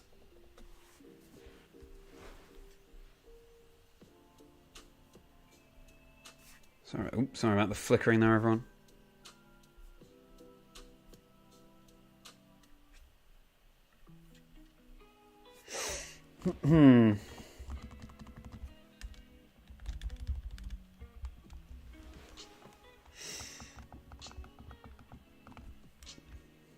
And yes, Machop does appear in the Ice Path. I'd forgotten that.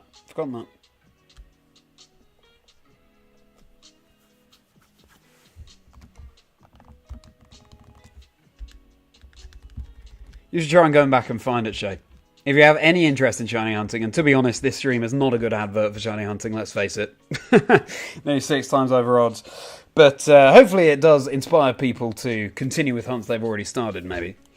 But you should go back and try and find that shiny Machop.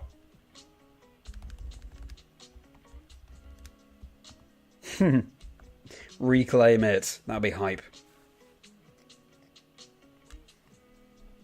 Steak Street tacos for lunch, Taki. That sounds great. Hope they were good.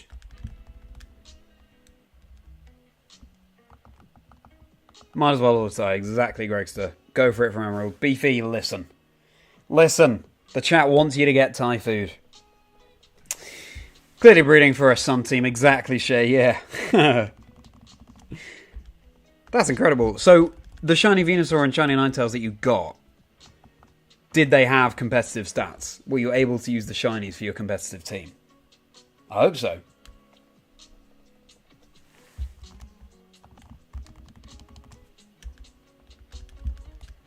Just found this new playlist today from Stream Beats. Prime is the album.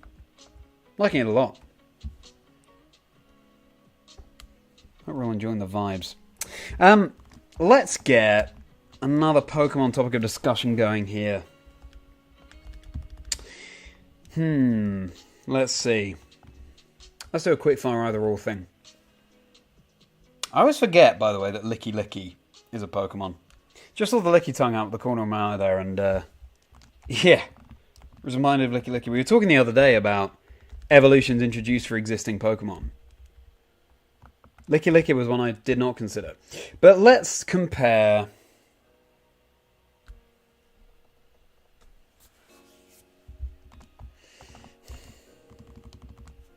Let's see. There are some we've done before, but maybe they're worth a revisit. Omanyte or Kabuto, everyone? I think I have asked that before. But we got new people here in chat. Do, by the way, like and subscribe if you're enjoying the stream, everyone. It goes such a long way. Got all my socials linked below. If you want to follow me on there, keep up with me outside of streaming. Got my Discord community linked below as well, Chazingdra's Chocolate Factory. Where we hang out, share the shinies we've got, talk about competitive, all sorts of Pokemon trivia. Yeah, just a nice way to hang out off stream. I've got my Patreon link below if you want to support me as a creator. That'd mean a huge amount, but obviously no problem if not. So far, I've been live every day this week. I won't be live probably over the weekend. I won't be live Saturday or Sunday, but Monday, I think I should be. Just so we're all have that heads up. Have my podcast, Chazingdra Chats. Shay, who's in the chat right now, was my second guest to feature on the episode. We take a stroll through the life stories of people in the Pokemon community and discover the 6 Pokemon on their dream team along the way. Released my episode with NAIC Pokemon Go champion Out of Pocket this week. Go and check that out. Got it with Kirk Dubay, Doob Snacks today for a future episode of the podcast. Excited for you all to hear that. Released my vlog of the Bologna special event in early June today as well. Do go and check that out. Get a little peek behind the scenes of casting at these events. But fundamentally, just really appreciate you all hanging out with me here tonight on this Friday evening. Well, evening for me and those of us in the UK and Europe, but just chill out at the end of the day for people who aren't in the EU. So, thanks all so much for being here. My aim is to make your day merry.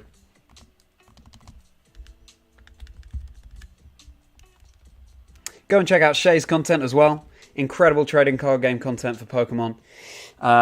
Real deep dives into the trading card game meta game. And always entertaining. So make sure you check out what Shay is uploading as well.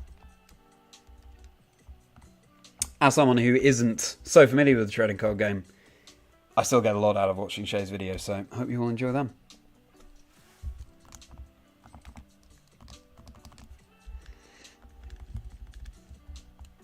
If you're here because you've seen some of the Safari skits that I've been making, they're a lot of fun to make. Hope you enjoyed them. Hope they gave you a little laugh. Just one way to brighten up a seemingly interminable Safari week, which is becoming Safari month now, as we approach 6 times over odds with no shiny in the Safari Zone. And let's remind ourselves that even if we find the shiny, it can still flee, because we're in the Safari Zone. Just so we're braced for that possibility. Will we leave the Safari Zone tonight? Let's find out. Now. Neil, Lord of the Taifu, good beefy, good. I think you'd have been disappointed if you hadn't. Don't fill up on hummus, make sure you have some proper dinner. Stats weren't perfect, but they're usable, good. Good, Shay. Usable, we can work with. They're shiny. That's the most important thing.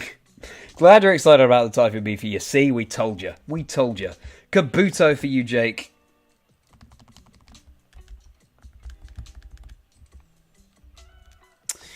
Kabuto for you as well. Emerald. Kabuto for you, Beefy. Kabuto's Evil Eyes. Omanyte for you, Taki. I'm an Omanyte person. You might be able to see Dusty, my Omanyte, just chilling in the back here.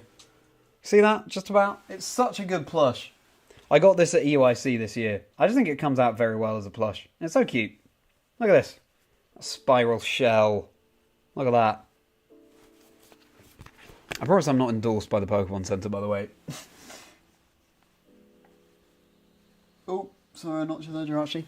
I just love the plush. Yeah, more votes for Kabuto so far. Are the eyes on top of the shell? I think the red ones underneath it, Greg, are the real eyes of Kabuto. It's a good question. It's like Lileep and Cradily. The eyes are actually the sort of yellow glowing things in what looks like Cradely's mouth, and on the top of Lileep's head in that black circle. If that's for your gym leader, Charlie, couldn't be water or dragon, what would I pick? Very good question, Shay. Actually, neither water nor dragon is my favourite type. Surprisingly. My favourite type is ice. So I know this will, bring back nightmares from Ice Path for you, Shay, but I'd be an ice type gym leader. And actually in Generation 4, which I actually came to relatively late, way after the games have been released, it was my treat for getting into drama school, actually. I got myself platinum, having not played Pokemon for a little while. Fun fact. I built an ice type gym team. I was pretty excited about that team. I've still got it in-game, or I'm still raising it in-game. That's just, pretty high levels where the Pokemon learn the required moves. But we're talking a Bomber Snow, set up that snow warning, get the hail going.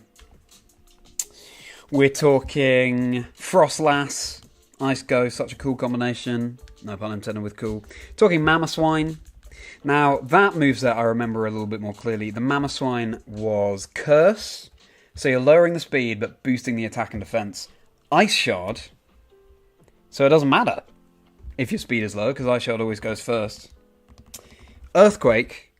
Oh, was it Earthquake? Yeah, Earthquake for coverage. And what was the other one?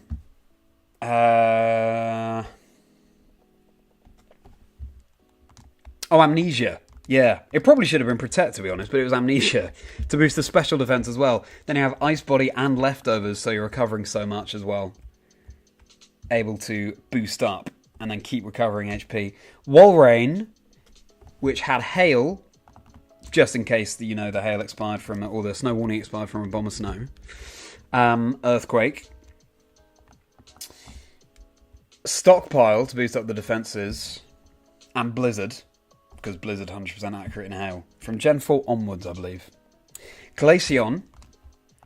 And that was probably hail again. Dig for a coverage move. Maybe Blizzard or Ice Beam. And Barrier to boost up its defenses. And then for the 6th slot, toying between a few. Could be Lapras. Got my Lapras Susan up here, watching over me. How you doing, Susan? Good to see just a supportive presence. Could be Jinx. Yeah, there are various options for the final slot. But yeah, so I'd be an Ice-type gym leader. That's a very long-winded way of saying, Shay, that I'd be an Ice-type gym leader. I really like how Ice is a bit of a challenge to use competitively because it's so frail. That glass cannon type. Also, I just tend to like the designs of Ice-type Pokemon, I think they're very sleek. In Generation 9, we've got Snow instead of Hail, which boosts the defense of Ice-type Pokemon, instead of that chip damage that Hail did. And so Ice-type's more viable. Chi and Pow, you see a lot, for example. But yeah, I like trying to make Ice work before it was cool. I know that Ice was always cool, it's Ice, but you know what I'm saying.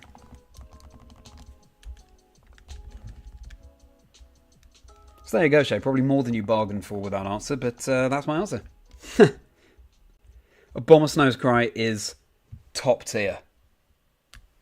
Yeah, good point, actually. Yeah, it's hard to... I could try and replicate it. It's tough. It's tough. Some of those earlier generation Pokemon cries. Also, it's not that sort of melodic. It's just... that sort of thing. That's my best impression of a Bomber Snow's cry.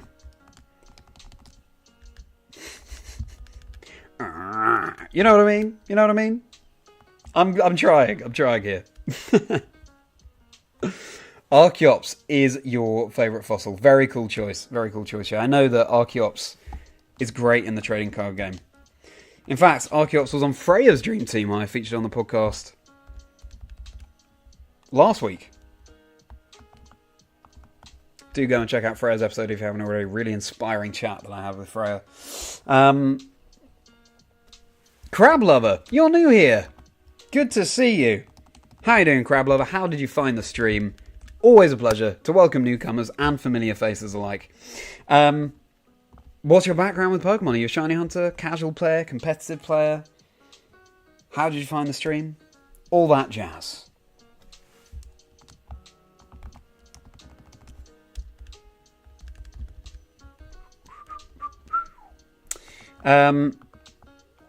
You agree that Archeops is awesome, Beefy? Oh, thanks for following the Instagram, Beefy. Yes, I did meet Trainer Red. Wide-eyed optimism that Trainer Red provides. Exactly what I needed today. In a Safari slump. Which are increasingly common, now that we're nearly at 6 times over odds.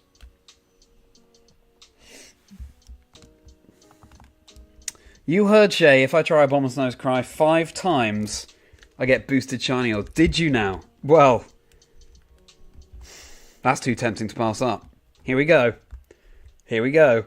A Bomber's Nose Cry 5 times, as replicated in human form. Are you ready? That's 1. There's 2. It's kind of looking grumpy while it does it as well. That's 4. Can't believe I'm doing this. There we go, 5 times. Let's get those boosted shiny odds. Shame. Also, is this sounding anything like... Did you see what I'm going for here with the Bomber's Nose Cry? You see how I'm trying to replicate a Bomber's Nose Cry in the game?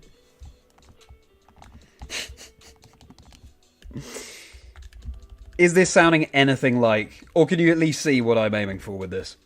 Chainsaw noise. Exactly, Greg. Yeah. Uncanny from Beefy. There you go. Dinosaur roar.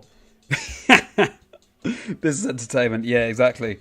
This is a fun game. Yeah, give me Pokemon and I will try and do their cry. Okay, Torkoal from Jake. Let's try this. Oh, it's a tough one, isn't it?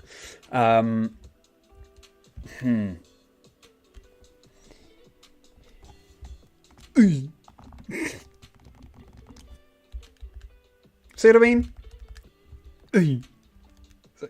Yeah. It's almost like a snare drum almost, but just a very light hit. It's like a Bomber's Nose in the room with us now. Hey. There you go, Gregster. That's what we're talking about. You know, I trained at drama school, so... Can't say we ever covered Pokemon cries. I should go back and teach that module at drama school. You howled at the Torkoal, but... Yeah, well... Again, I hope that these kind of make sense to, you know, at least what I'm aiming for here. Even if it's not the most accurate representation, you know?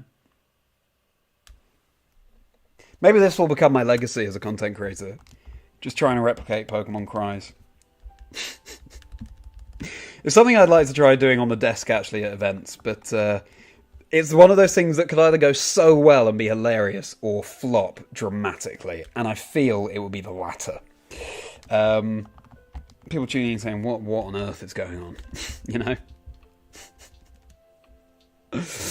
Doesn't sound like a monster, but you support us either way. Thank you, you support me either way. Thank you so much, Jake. That means a lot.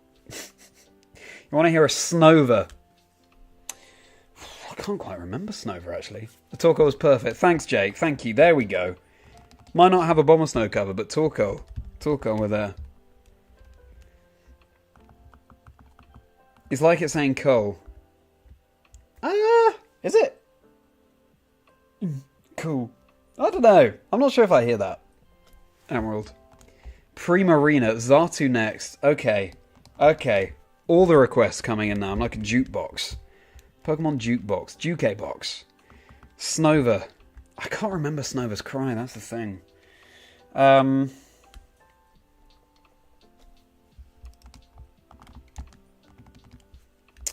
Primarina is actually a little bit easier, I would argue, because it's a bit more melodic, right?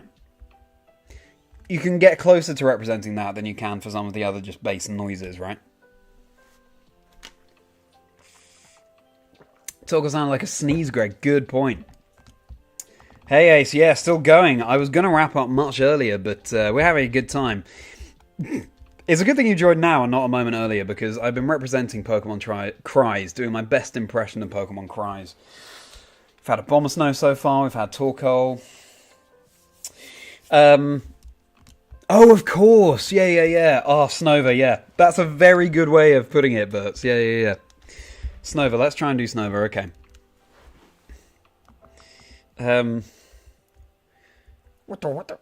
Sort of like that. It's, that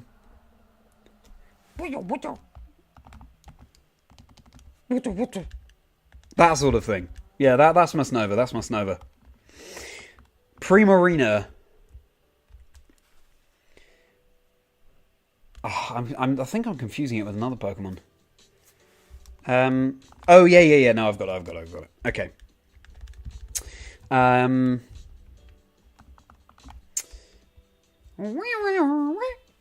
more melodic than that. Like that.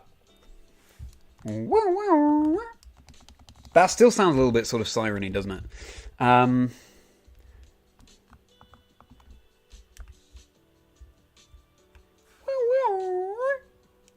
That sort of thing. This had better be summoning a shiny, by the way, everyone. This had better be summoning a shiny. Don't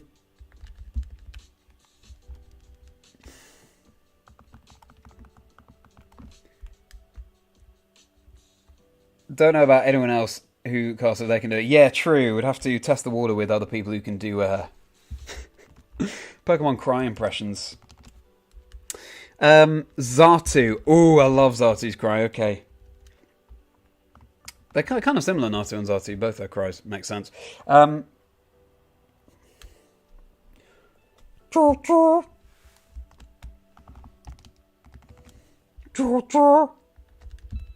know?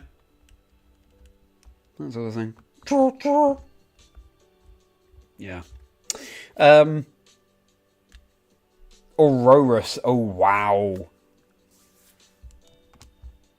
Aurorus. Yes, that's an intense one. I might break the microphone, but it's like... Funny enough, I heard Aurorus' cry a lot yesterday, because I'm doing a playthrough of Y right now, and I have Aurorus on my team. I love that line. Okay, Aurorus. Sorry if that hurt any of your ears. Yeah, I'm happy with that. For an Aurorus. 47,600. 47,600. Let's flip it. Do a cry, I know, and you try and guess. That's a great idea, Shay. Okay, let me just catch up with these messages, then let's do that. I think the Gen 7 cries are pretty easy. Well, I guess they've just got more sonic capability by the 3DS, haven't they? So, yeah. That would make sense. That makes sense, Ace. Premier sounds like the Made in Chelsea intro. I'm not so familiar with the Made in Chelsea intro song, but I look forward to listening with this knowledge, Shay.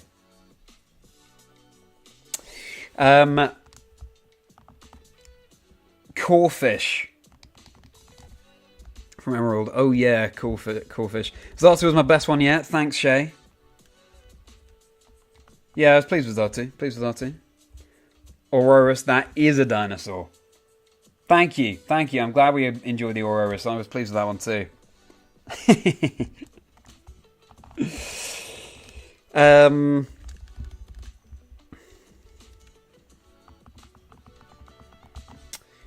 You forgot we were shiny hunter a bit there. Exactly, Jay. That's what it's all about. That's what we need to do. We need to forget that we're shiny hunting.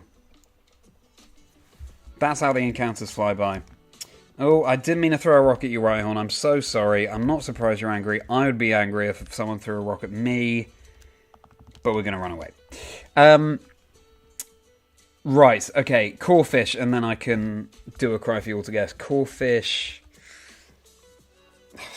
What is Corefish's cry?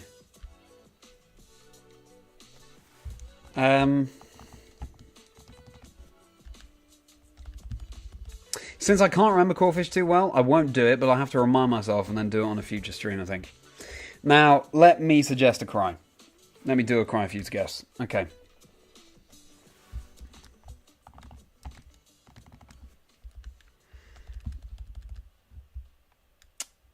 Oh, yeah.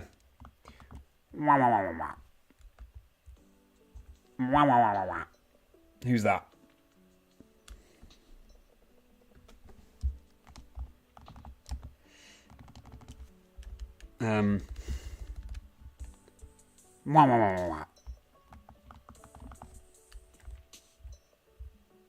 Petulant Beefy. Interesting guess. It's not. To be honest, I can't quite remember Petulant's cry. So it could sound similar. I'm glad you're howling Shay. That's unsteady. That's unsteady me for sure. Great suggestion. Cramorant, good guess. Psyduck falling down the stairs. Not bad. Not bad.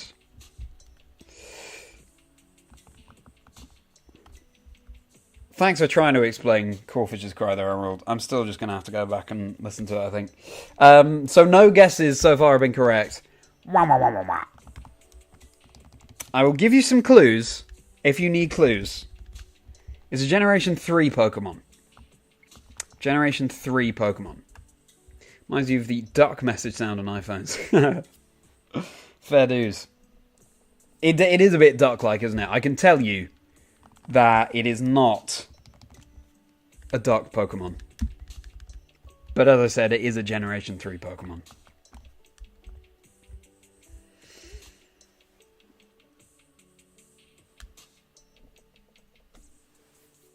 Ludicolo, Shay.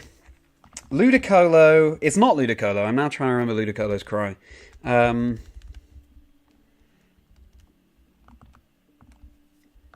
Oh yeah, Ludicolo's cry is like... It's like quite clappy, which makes sense.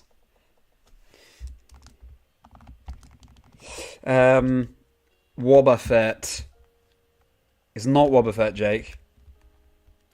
I'm trying to remember Wobbuffet's cry. I've got my Wobbuffet back here. Stephen, how you doing, Stephen? Good to see you. C-Dot. Not C-Dot, Greg, no.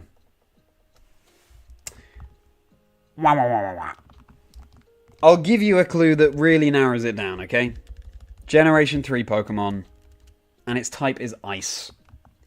It is an Ice-type Pokemon.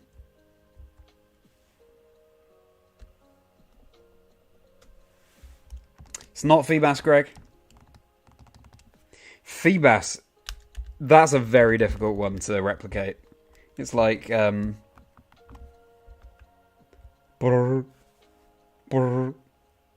It is Snorunt, Ace. Very good. If you go and look that up now, I don't think you'll be disappointed. I think you'll be very satisfied with my impression. I know I am. It is Snorunt, exactly, Shay. You got there as well. It is Snorunt. Not Spheal Emerald. Can't remember Spheal's cry now either. Nummel, no, not Pelipper.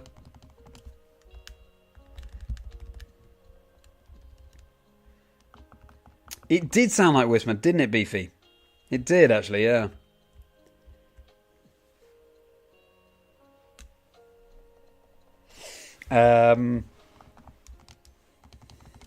Whisper.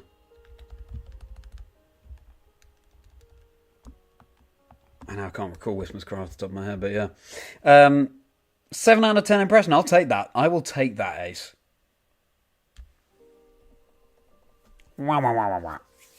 Yeah, do look it up. Yeah, true. Yeah. Ace, now it's over to you to request a cry. Play the Juke box here. The Poke Juke box. Of course, Juke with an E acute.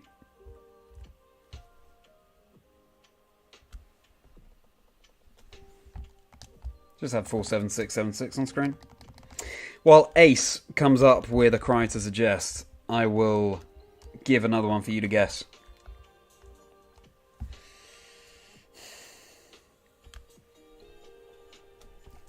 This is a more classic one. It is a bit like Castleman, isn't it, Beefy? 7 out of 10. Serena's a really good one.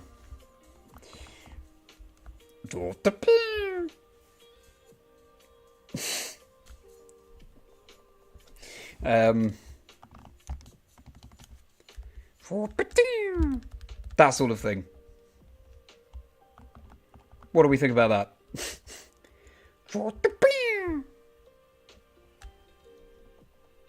Thanks, Ace. Thanks, Ace. I'll take decent. And now, so I've got a classic one up my sleeve now for you to guess, okay?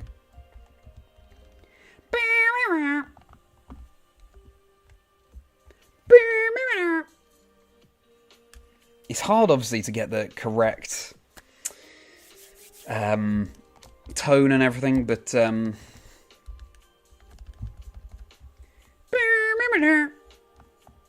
it's quite a melodic one. Do a Reggie. Love that. It is a water type from Gen 1 Ace. Yes! Fantastic knowledge. You know the one I mean. It is a water type from Gen 1. Ace, you are smashing this. Skarmory's a good one. Have that up my sleeve as well. I'll bear that one in mind.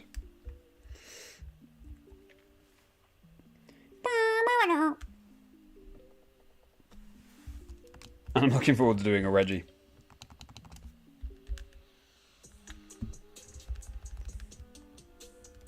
Seadra, Emerald, no. Starmie, no. Krabby, no. Poliwag, no. Think even earlier in the game than that.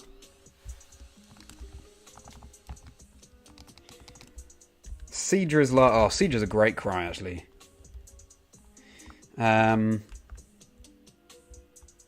Wow. Something like that.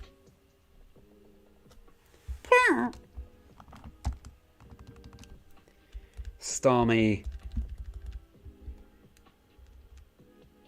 Oh, wow. Starmie's a really interesting one, actually, isn't it? It's not Goldeen. You're very close with Wartortle, Greg. You're very close with Wartortle.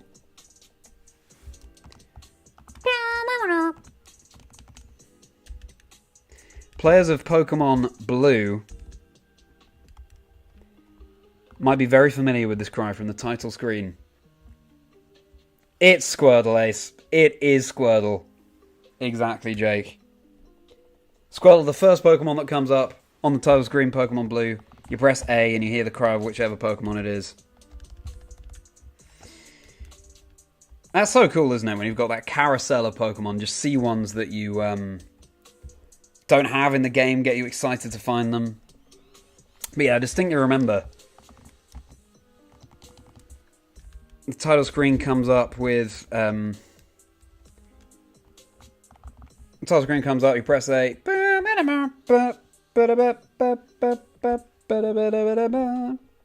Love it. Yeah, Staryu and Starmie are really interesting. Staryu, at least, is like... You know? If that's making sense. Well, I'm very glad I continued to stream. This is a fun game. I hope you're all having as much fun as I am. These are the lengths. These are the depths, I should say, that we've sunk to. In Safari months. Imitating Pokemon cries. Nearly 6 times over odds. This is going to represent, like nothing else, when I finally do a Safari Week compilation of the one shiny I find. Maybe more, if we get lucky one evening, with the shinies. This is going to really tell the story of descending into madness, isn't it? Kind of heard Seeking as well. Oh yeah, Seeking's like...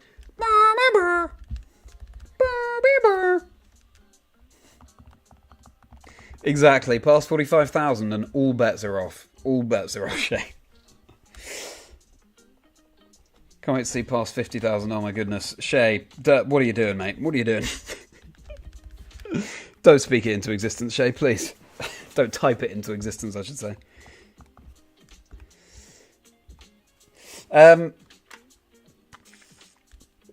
Alright, let me give you all another one to guess.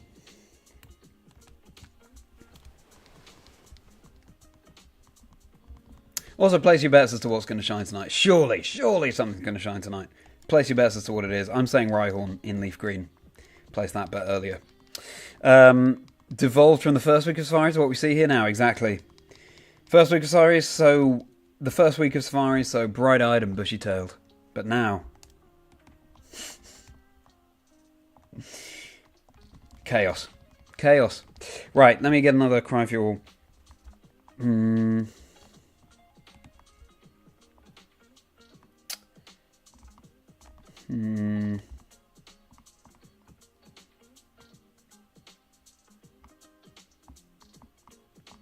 Oh, I think... I've got one in mind. I just need to work out if this is the Pokemon I'm thinking of.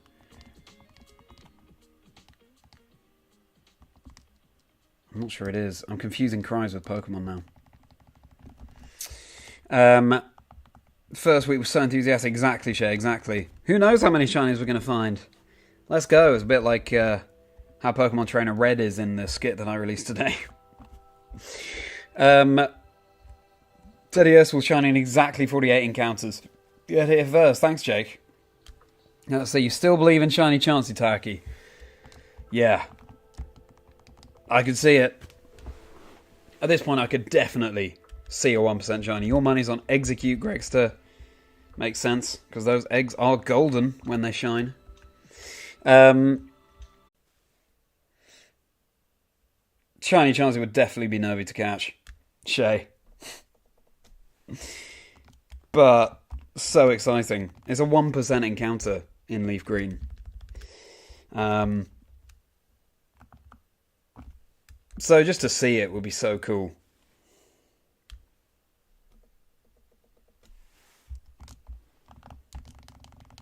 Don't know what's happening now. So, can the chat hear me right now? The music's cut out.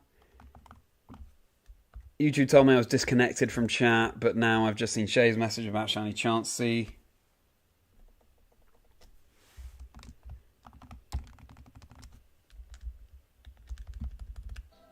Oh, there's the music.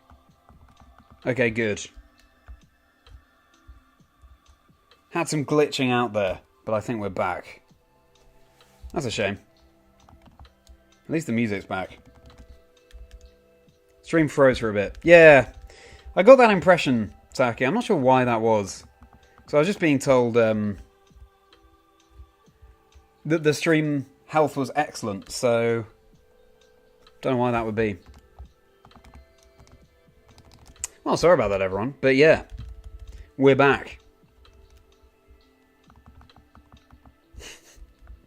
Well, you'll be shocked to learn that you didn't miss anything.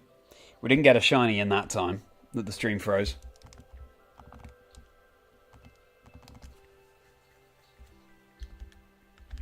Now, did you all hear the last Pokemon Cry impression that I did?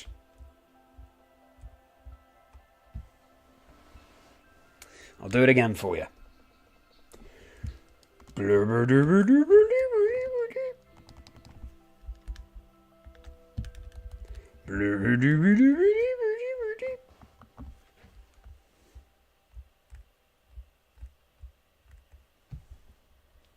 You're going to have a few different answers for this.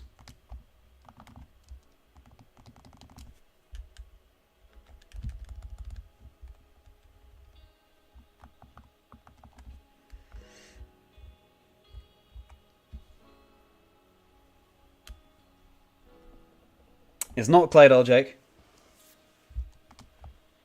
Claydol is like...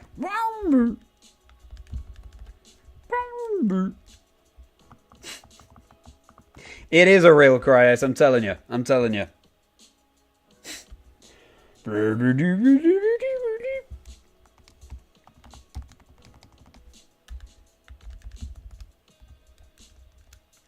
I can tell you it's Generation 1. You can have a few answers from Generation 1. Sigalith is like...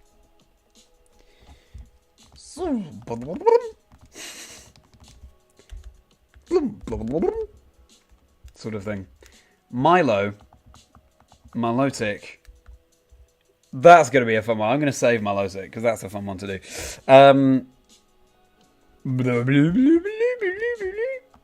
And Greg, yes, that is one of the answers you can have. Mew. Congratulations. Mew, Mewtwo, also Paras and Parasect. All have very similar cries. They're kind of variations on a theme. They just speed it up, slow it down, put it higher, etc. That sort of thing. I get to spell horribly wrong, but yeah, no worries. Yeah, Mew, Mewtwo, Paras, Parasect would help if I was in the grass in leaf green.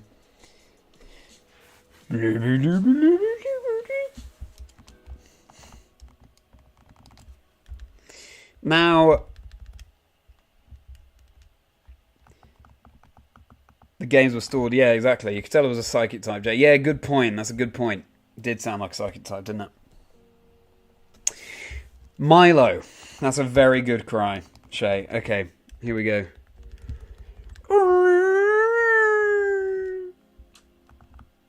I think that was pretty decent, actually.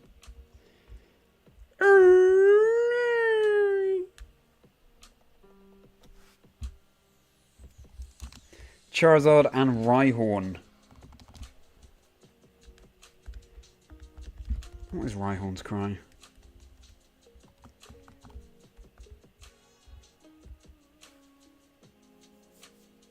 Yeah, I got another vouch for that with Emerald here. Should have listened to this Rhyhorn when it appeared. Like Lugia and Delibird as well.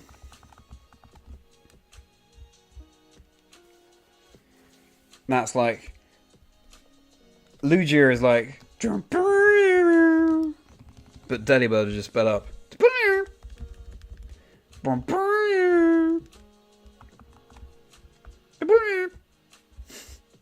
Cricketune. Spelt, or so the community would have it, deli, deli, deli, whoop. But I would say...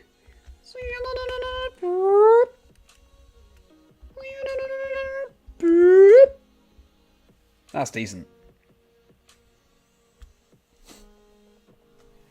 Ghastly, that's a good one, Jake.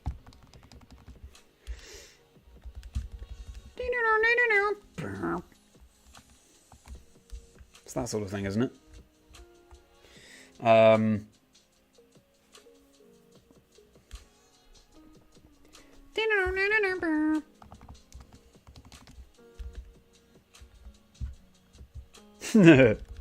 Thank you. I'm glad we enjoyed Cricketune. It's an easy one to do. Any of them that are melodic are far easier to do than something like an Abomasnow, you know. I hope we're all liking and subscribing, by the way, everyone. For all of this Pokemon Cry chat.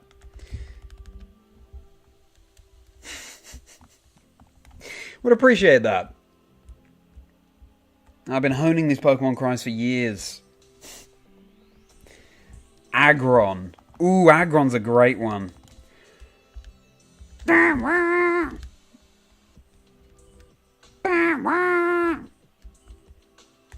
That sort of thing, Greg.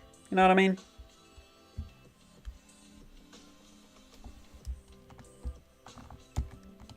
Ghastly is quite clear in my mind, but then just the final bit is slipping my mind.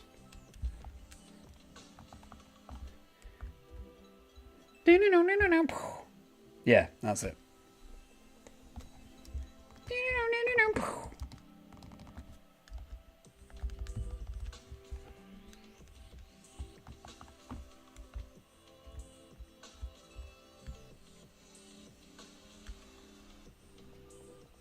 Sounds like a freight train. Yeah, that's true. It does sound like a freight train. That's a really good way of putting it, Greg, actually.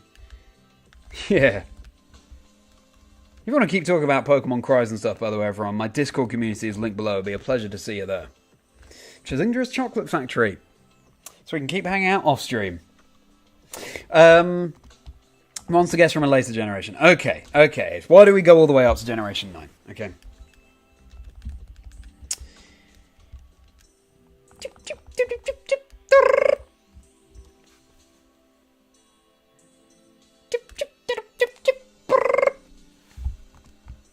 Who's that? Who's that Pokemon? By the way, everyone, we'll be getting up to 48,000 tonight, and then we will call it a day. Like an hour and 20 minutes after I initially planned, but hey, been having a great time with you all this Friday night.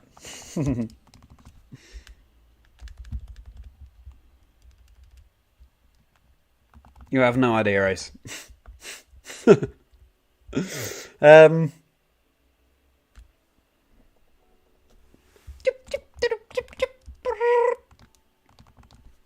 It's quite onomatopoeic. It kind of sounds like you'd expect the Pokemon to sound.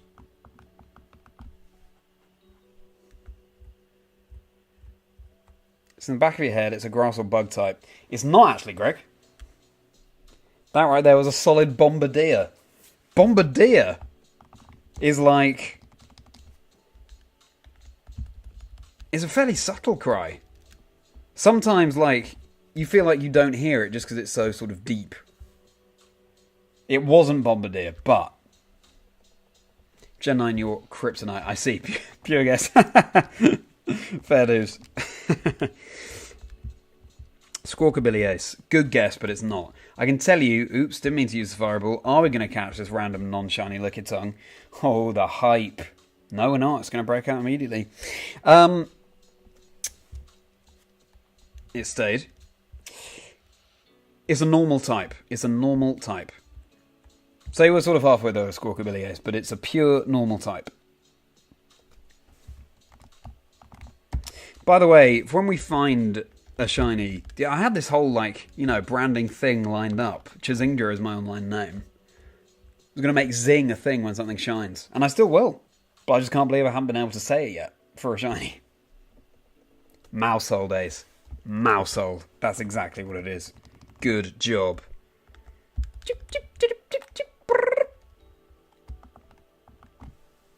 Got my town of mouse right here. Oh yeah. Supporting each other, supporting the stream.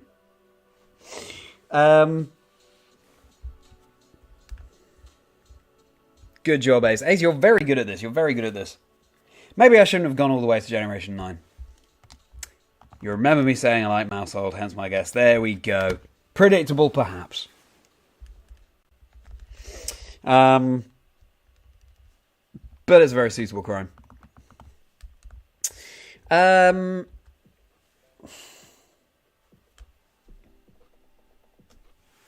Ooh, here's one. Here's one. You're more winning with logic and problem solving rather than knowing the cry. Well, hey, it's still winning, Ace. Here is one from Generation 7. So more recent, but not 100% recent. Okay, ready?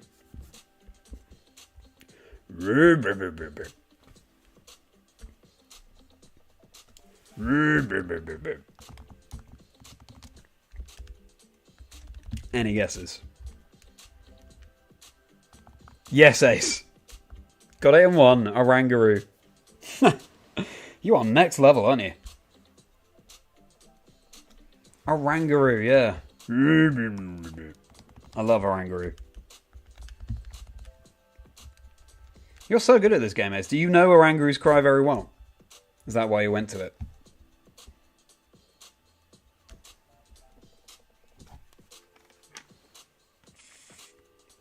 You think you could get any Gen 7 one? How about this one, Ace? That was quite good, actually. Oh, Safari Ball. Okay, we'll do a test capture for this Larvitar. Imagine it's shiny. If that had been shiny, we'd have caught the shiny Larvitar. First ball, no fleeing. That would have been so hype, but it wasn't shiny. But good to know that we could. We could.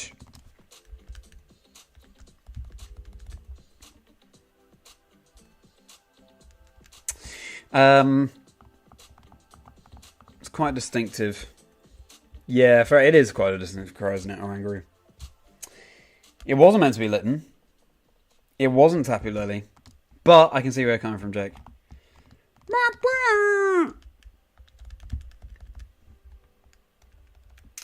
In a way, Ace is closest with the listen guess.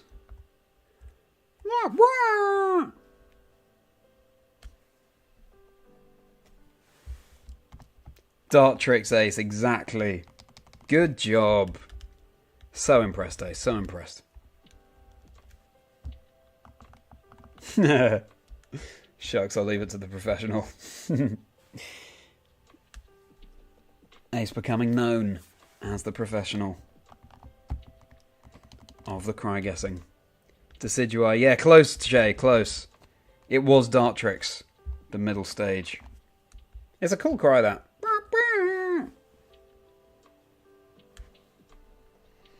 We're entering the final 50 encounters of tonight's stream, everyone.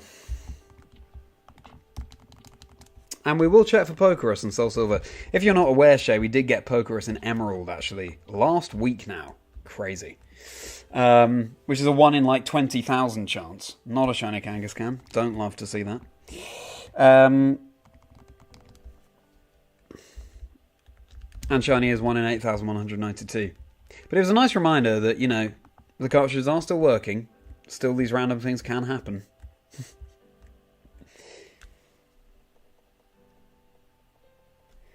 Use Dart Trick so much during your flying only playthrough. You're disappointed in yourself. Hey, Jake. Still, valiant effort. Valiant effort. And Tapu Lele was a great guess. Let's have one more cry to guess. Here we go. Bum bum. Bum bum.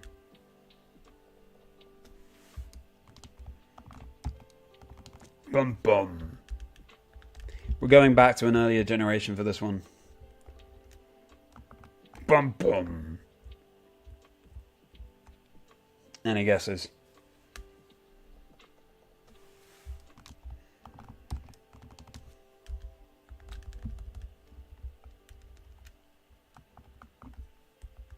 It's incredible guessing ability coming out from Ace. Isn't it, Shay? Wild, as you say. Snorlax falling over. I love your I potentially love your suggestions of what they could be, like Psyduck falling down the stairs, Snorlax falling over, more than the actual cries. That's a game in itself. It is Entei, Greg say. Incredible! Incredible! It's Entei. Good stuff. Bum bum. Very impressed, very impressed. Two Torkoal kissing. I gotta hear that. Gotta hear that, Jake.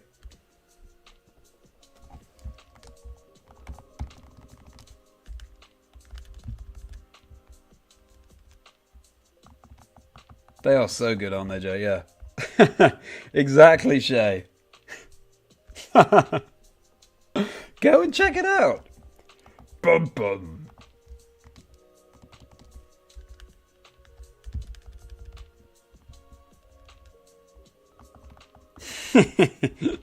Yeah, Shay, we've got plenty of guessing up to do. Those cards, they don't make a noise when you pick them up, do they? Unfortunately.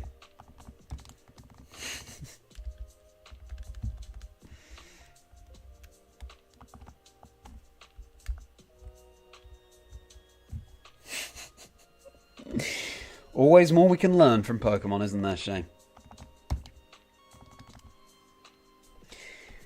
And alas, even though we've done 1,000 more encounters than intended tonight, we still don't have a shiny. We've got 7 encounters to get us up to 48,000.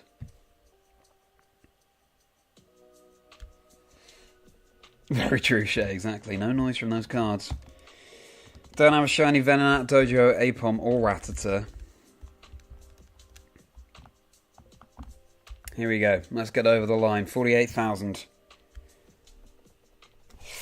Venonat, Rhyhorn, Rattata, Teddiursa. No shiny. We'll do a bonus round as we always do. Bonus round. Important to do a bonus round. I look forward to the day when the shiny appears on the bonus round.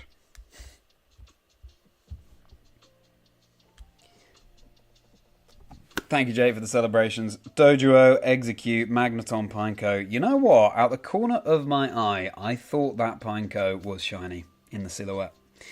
But no, another day, exactly as you say, Jake, and R.I.P. Greg. Yeah. We've had a lot of fun though, haven't we? Let's just check Soul Silver for Pokerus. Let's be completionist about this. Oh, no Pokerus. No Pokerus. Now, as we know, Pokerus can't actually spawn in Fire Red, Leaf Green. But it just feels wrong not to check them, you know? So let's just confirm it. Yep. No Pokerus here. You can trade Pokerus into Fire Red, Leaf Green, but you can't generate it in the game. As someone commenting taught me. So, Shay, I'm glad you had a good time. It was a lot of fun. Thank you so much. I can't remember now. Can anyone remember how the suggestion of guessing Pokemon cries came about? I can't remember. I feel like, Shay, you mentioned Abomasnow's cry. And it went from there? Something like that? Anyway, I'm so glad we've discovered this new game. And just to end on a high, let's look at the Pokerus that we do have in Emerald. Look at that status. PKRS there. Staryu, Kyogre, Regirock, Rayquaza, Regice. Look at that. That is 1 in 20,000 chance, everyone. Pokerus in Generation 3. Or, you know, most generations, I'm sure. Those are the odds. Yeah. Pokerus. Or, you know, there or thereabouts for Pokerus in the games. So, it was fun going over time, Emerald. I'm glad that we did. Thank you so much for joining, everyone. Thank you for joining in that fun little game that we did there. So fun to hang out with you all. Thank you so much for keeping me company, making the time go so fast. If you enjoyed, once again, please do like and subscribe.